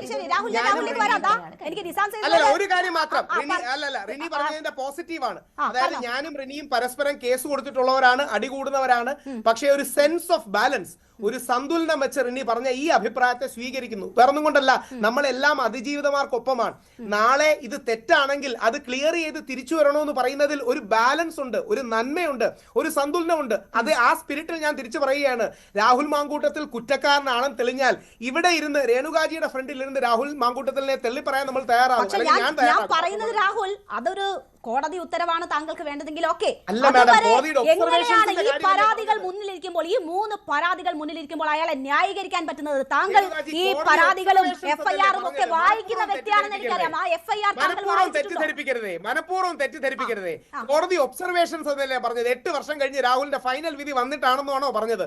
പ്രഥമ ദൃഷ്ടിയ രാഹുൽ മാങ്കൂട്ടത്തിൽ ഈ കേസിൽ ഉൾപ്പെട്ടിട്ടുണ്ട് എന്ന് കോടതി ഒബ്സർവേഷൻ സത്യസന്ധമായിട്ട് പറഞ്ഞതിനെ അങ്ങനെ എടുക്കണ്ടേ? ആ അതിജീവിത, ഒന്നാമത്തെ അതിജീവിതയുടെ കുറിപ്പ് വായിച്ചാൽ അറിയാം അവർ കടന്നുപോയ. മാഡം ആയിക്കോട്ടെ, പക്ഷേ ആദ്യ 2 കേസുകളെ കുറിച്ച് കോടതി ഒബ്സർവേഷനുകളില്ലേ? 2 കുട്ടികളുള്ള വ്യക്തിയല്ലേ രാഹുൽ? അങ്ങനെയുള്ള അതിജീവിതമാരെ ഇപ്പോഴും സംശയത്തിന്റെ മുകളിൽ അവരെ അധിക്ഷേപിക്കുന്ന സമീപനം. പെൺകുട്ടികൾ മാത്രമല്ലല്ലോ, നമ്മുടെ വീട്ടിൽ പെൺകുട്ടികൾ മാത്രമാണോ? നമ്മുടെ അച്ഛനും മകനും ഒരു കള്ളപ്പരാതിയിൽ നിന്ന് മാത്രം അകലത്തിലാണ്. നമ്മുടെ അച്ഛനും മകനും ജയിലിൽ നിന്ന് ഒരു വ്യാജ പരാതി അകലത്തിൽ. ഇപ്പോഴും കള്ളപ്പരാതി എന്ന് പറയുമ്പോൾ ആ സ്ത്രീകളുടെ, ആ അതിജീവിതമാരുടെ താങ്കളിലേക്ക് തിരിച്ചു വരാം. ശ്രീ നിസാം സെയ്ദ്, ഇവിടെ PDT ആചാരി വളരെ വ്യക്തമാക്കി പറഞ്ഞു, മോഷൻ കൊണ്ടുവന്ന് പാസാക്കുകയാണെങ്കിൽ രാഹുലിനെ പൂ പോലെ എടുത്ത് കളയാം, ഞങ്ങളുടെ ഉത്തരവാദിത്തം കഴിഞ്ഞിരിക്കുന്നു എന്ന് പറയുന്നവരോട് അങ്ങനെ പറയാൻ കോൺഗ്രസിലെ നല്ല മനസ്സുള്ളവർ തയ്യാറാകണ്ടേ? ഒന്നിച്ച് നിന്ന് ഇന്ന് VD സതീശൻ അതിന്റെ ചില സൂചനകൾ അത് വരട്ടെ എന്നുള്ള തരത്തിൽ പറഞ്ഞു. കോൺഗ്രസ് ഒറ്റക്കെട്ടായി നിൽക്കുമോ? എന്താണ് താങ്കൾക്ക് തോന്നുന്നത്? കോൺഗ്രസിലെ ഞാൻ ഈ ചർച്ചയിൽ പങ്കെടുത്തപ്പോഴെല്ലാം പറഞ്ഞത്, രാഹുൽ മാങ്കൂട്ടത്തിൽ എന്ന വ്യക്തിക്ക് പൂർണ്ണമായും ഇതെല്ലാം അയാൾക്ക് ലഭ്യമായ തെളിവുകളുടെ അടിസ്ഥാനത്തിൽ അയാൾ ഒരു സീരിയൽ ഒഫൻഡറാണ്. അയാൾ പൊതുരംഗത്ത് പ്രവർത്തിക്കാൻ അർഹനല്ല. രാഹുൽ മാങ്കൂട്ടത്തിലെ ആരെങ്കിലും സഹായിച്ചിട്ടുണ്ടെങ്കിൽ അവരെയും പൊതുരംഗത്ത് നിന്ന് മാറ്റി നിർത്തണം. ഈ കാര്യത്തിലൊന്നും എനിക്കൊരു തർക്കമില്ല. പക്ഷേ രാഹുൽ മാങ്കൂട്ടത്തിലെ പൂർണ്ണമായി ഒഴിവാക്കിയ ഒരു പാർട്ടിയെ വിമർശിക്കാനായി ഈ ചർച്ചകൾ ഉപയോഗിക്കുന്നത് വലിയ ദുഃഖകരമാണ് എന്ന് മാത്രമേ എനിക്ക് പറയുള്ളൂ. സമാനമായ സാഹചര്യങ്ങളിൽ ഒന്നും നിങ്ങൾ ചർച്ചകൾക്ക് തയ്യാറാവാതെ ഈ വിഷയത്തിൽ രാഹുലിനെ മാറ്റി നിർത്തി ഇപ്പൊ ഷാനിബ് കുറിച്ച് പറഞ്ഞുതരാൻ, ഷാനിബും ഷാഫിയും തമ്മിലുള്ള വ്യക്തിപരമായ പ്രശ്നങ്ങളെ കുറിച്ച് ഒരുമാതിരിപ്പെട്ട എല്ലാവർക്കും ബോധ്യമുള്ളതാണ്. എന്നിട്ട് വീണ്ടും ഇതിലേക്ക് എങ്ങനെ ഷാഫിയെ ബന്ധിപ്പിക്കാൻ കഴിയും എന്നുള്ള വ്യാജമായ ശ്രമമാണ് രേണു അടക്കമുള്ള ആളുകൾ അല്ലെങ്കിൽ ഈ ഷാഫി ഒരു മാധ്യമത്തിന് നൽകിയ അഭിമുഖത്തിൽ പറഞ്ഞതാണ്, പാലക്കാടിനുള്ള വാഗ്ദാനമാണ്, ഒരിക്കലും ഖേദിക്കേണ്ടി വരില്ല എന്ന്. അത് കേട്ടല്ലേ ആളുകൾ വോട്ട് ചെയ്തത്? അത് കേട്ടല്ലേ വോട്ട് ചെയ്തത്? തനിക്ക് ബോധ്യമില്ലാത്ത കാര്യം പറയാമോ? പാലക്കാട്ട് പോയ ആളാണല്ലോ. ഇയാളെ കുറിച്ച് നിരന്തരമായി പരാതി ഉണ്ട് എന്നൊരു അഭിപ്രായം ആ കാലത്ത് രേണുവിനുണ്ടായിരുന്നോ? രേണു മാധ്യമരംഗത്ത് പ്രവർത്തിക്കുന്ന ഒരാളാണ്. ഞാൻ രാഹുൽ മാങ്കൂട്ടത്തിലുമായി സഹകരിക്കുന്നത് പോലെയാണോ ഷാഫി എന്ന് പറയുന്ന വ്യക്തിയും രാഹുൽ മാങ്കൂട്ടത്തിൽ തമ്മിലുള്ള ബന്ധം? ഞാൻ നിസാം സെയ്ദിനോട് ആ കാര്യം ചോദിച്ചില്ലല്ലോ.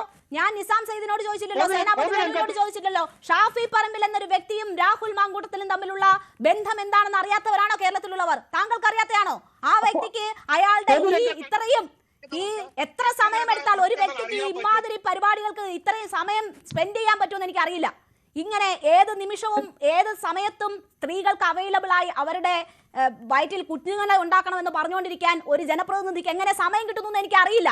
അങ്ങനെ നിൽക്കുന്ന ഒരു വ്യക്തിയെ തിരിച്ചറിയാൻ ഷാഫിക്ക് കഴിഞ്ഞിട്ടില്ലെങ്കിൽ അത് ഷാഫിയുടെ കേടാണ്. എനിക്കതിൽ ഉത്തരവാദിത്തമില്ല. ഷാഫി രാഹുൽ മാങ്കൂട്ടത്തിന് അയാളുടെ സംഘടനാപരമായ കഴിവുകൾ എന്താണ്, അയാളെ സംഘടനാപരമായ കഴിവുകൾ അയാൾക്ക് സംഘടനയ്ക്ക് വേണ്ടി നന്നായി ഉപയോഗിക്കുന്നുണ്ട്. സംഘടനയ്ക്ക് വേണ്ടി എങ്ങനെ ഉപയോഗിച്ചു എന്നതാണല്ലോ കാണുന്നത്. ചൂരൽമല ദുരന്തത്തിൽപ്പെട്ടവരുടെ പേരിൽ വരെ പണം പിടുങ്ങി സ്ഥാനാർത്ഥിയാക്കി നിർത്തിയപ്പോൾ, പാലക്കാട് സ്ഥാനാർത്ഥിയാക്കി നിർത്തിയപ്പോൾ ഭക്ഷണം കഴിക്കാൻ പണമില്ല, അയച്ചു തരൂ എന്ന് പറഞ്ഞിട്ടാണ് സ്ത്രീകളുടെ ഇത് പണം വാങ്ങി തിന്നത്. എങ്ങനെ ദഹിക്കുമെന്ന് എനിക്ക് അറിയില്ല. ശ്രീ നിസാം സെയ്ദ്, എന്തായാലും താങ്കളോട് ഈ കാര്യങ്ങളിൽ ഇതിൽ കൂടുതൽ തർക്കിക്കേണ്ട കാര്യമില്ലല്ലോ. ഞാൻ ശ്രീ സുരേഷിലേക്ക് അവസാനമായി വന്നാൽ, സുരേഷ് നോക്കൂ, ഒരു മോഷൻ കൊണ്ടുവന്നാൽ അതിനൊപ്പം നിൽക്കും എന്നതിന്റെ സൂചനകൾ ഇന്ന് കോൺഗ്രസ് നേതാക്കൾ നൽകിയിട്ടുണ്ട്. VD സതീശൻ അത് വരട്ടെ, അങ്ങനെ ഒരു സാഹചര്യം വരട്ടെ എന്നതാണ് പറഞ്ഞത്. അതിനാര് മുൻകൈ എടുക്കും? സർക്കാരിന്റെ ഭാഗത്തു നിന്ന് അത്തരം ഒരു നീക്കം ഉണ്ടാവോ? നോക്കൂ, അതിനു മുൻപ് 2 കാര്യങ്ങൾക്ക് മറുപടി പറയാൻ, 2 പോയിന്റ് മറുപടി പറയാൻ എനിക്ക് അവസരം തരണം. ഒന്ന്, ബഹുമാനനായ ശ്രീ രാഹുൽ ഈശ്വർ ഇവിടെ നടത്തിയിട്ടുള്ള വൃഥാവിലായിട്ടുള്ള ചില പാഴ്ശ്രമങ്ങളുണ്ട്. അദ്ദേഹം ഇതിനെ കേവലമായിട്ടുള്ള ഒരു പീഡനമായി, ഒരു സ്ത്രീ പീഡന പരാതി നൽകി എന്ന നിലയിൽ ലഘൂകരിക്കാനുള്ള ശ്രമമാണ് നടത്തിയിട്ടുള്ളത്. അദ്ദേഹം വെറും അതര വ്യായാമം ഇക്കാര്യത്തിൽ നടത്തിയിട്ടുണ്ട്. ഞാൻ ഇടയ്ക്ക് കയറി അത് പറഞ്ഞ് ഡിസ്റ്റർബ് ചെയ്യാത്തതാണ്. ഇവിടെ നിർബന്ധിച്ച് ഭ്രൂണഹത്യ നടത്തിയ കേസിനെ സംബന്ധിച്ച് ബോധപൂർവം മറച്ചു പിടിക്കുകയാണ് കേരളത്തിന്റെ പൊതു സമൂഹത്തിൽ നിന്നും. അതിനെ തുടർന്ന് കാശ് പറ്റിച്ചത്, സ്ത്രീകളുടെ മുഖത്ത് തുപ്പുക, അവരെ വളരെ എന്തൊക്കെ ചെയ്യാൻ പറ്റുമോ, എന്തൊക്കെ മൃഗീയമായി ചെയ്യാൻ പറ്റുമോ അതെല്ലാം ചെയ്ത ഒരാളിനെയാണ്, വൾഗറിന്റെ ആൾ രൂപമായിട്ടുള്ള ഒരാളിനെയാണ് ഇവിടെ അനുകൂലിച്ച് അയാളെ പവിത്രവൽക്കരിച്ച് രാഹുൽ ഈശ്വർ സംസാരിച്ചത്.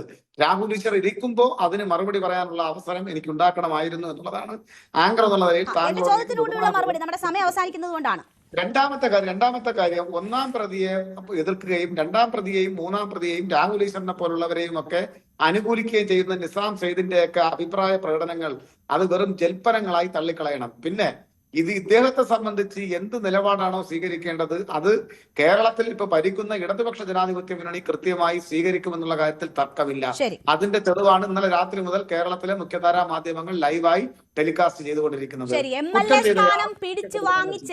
ജനപ്രതിനിധി എന്നുള്ള ബാഡ്ജ് ഉപയോഗിച്ച് ഈ സ്ത്രീ പീഡനം തുടരുന്ന കാമഭ്രാന്തന്റെ കയ്യിൽ നിന്ന് ആ അധികാരം തിരിച്ചു വാങ്ങിക്കാൻ എന്തെങ്കിലും പഴുതുണ്ടെങ്കിൽ അത് ഉപയോഗപ്പെടുത്തട്ടെ, അതിന് ഉത്തരവാദിത്തപ്പെട്ടവരെന്ന് മാത്രമാണ് പറയാനുള്ളത്.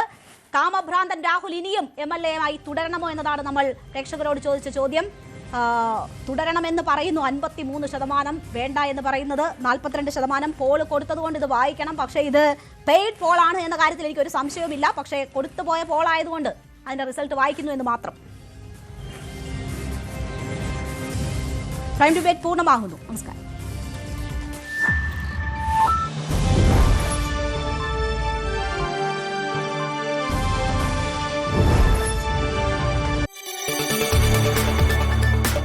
കൂടുതൽ വാർത്തകൾക്ക് News 18 Keralam YouTube channel subscribe ചെയ്യുക.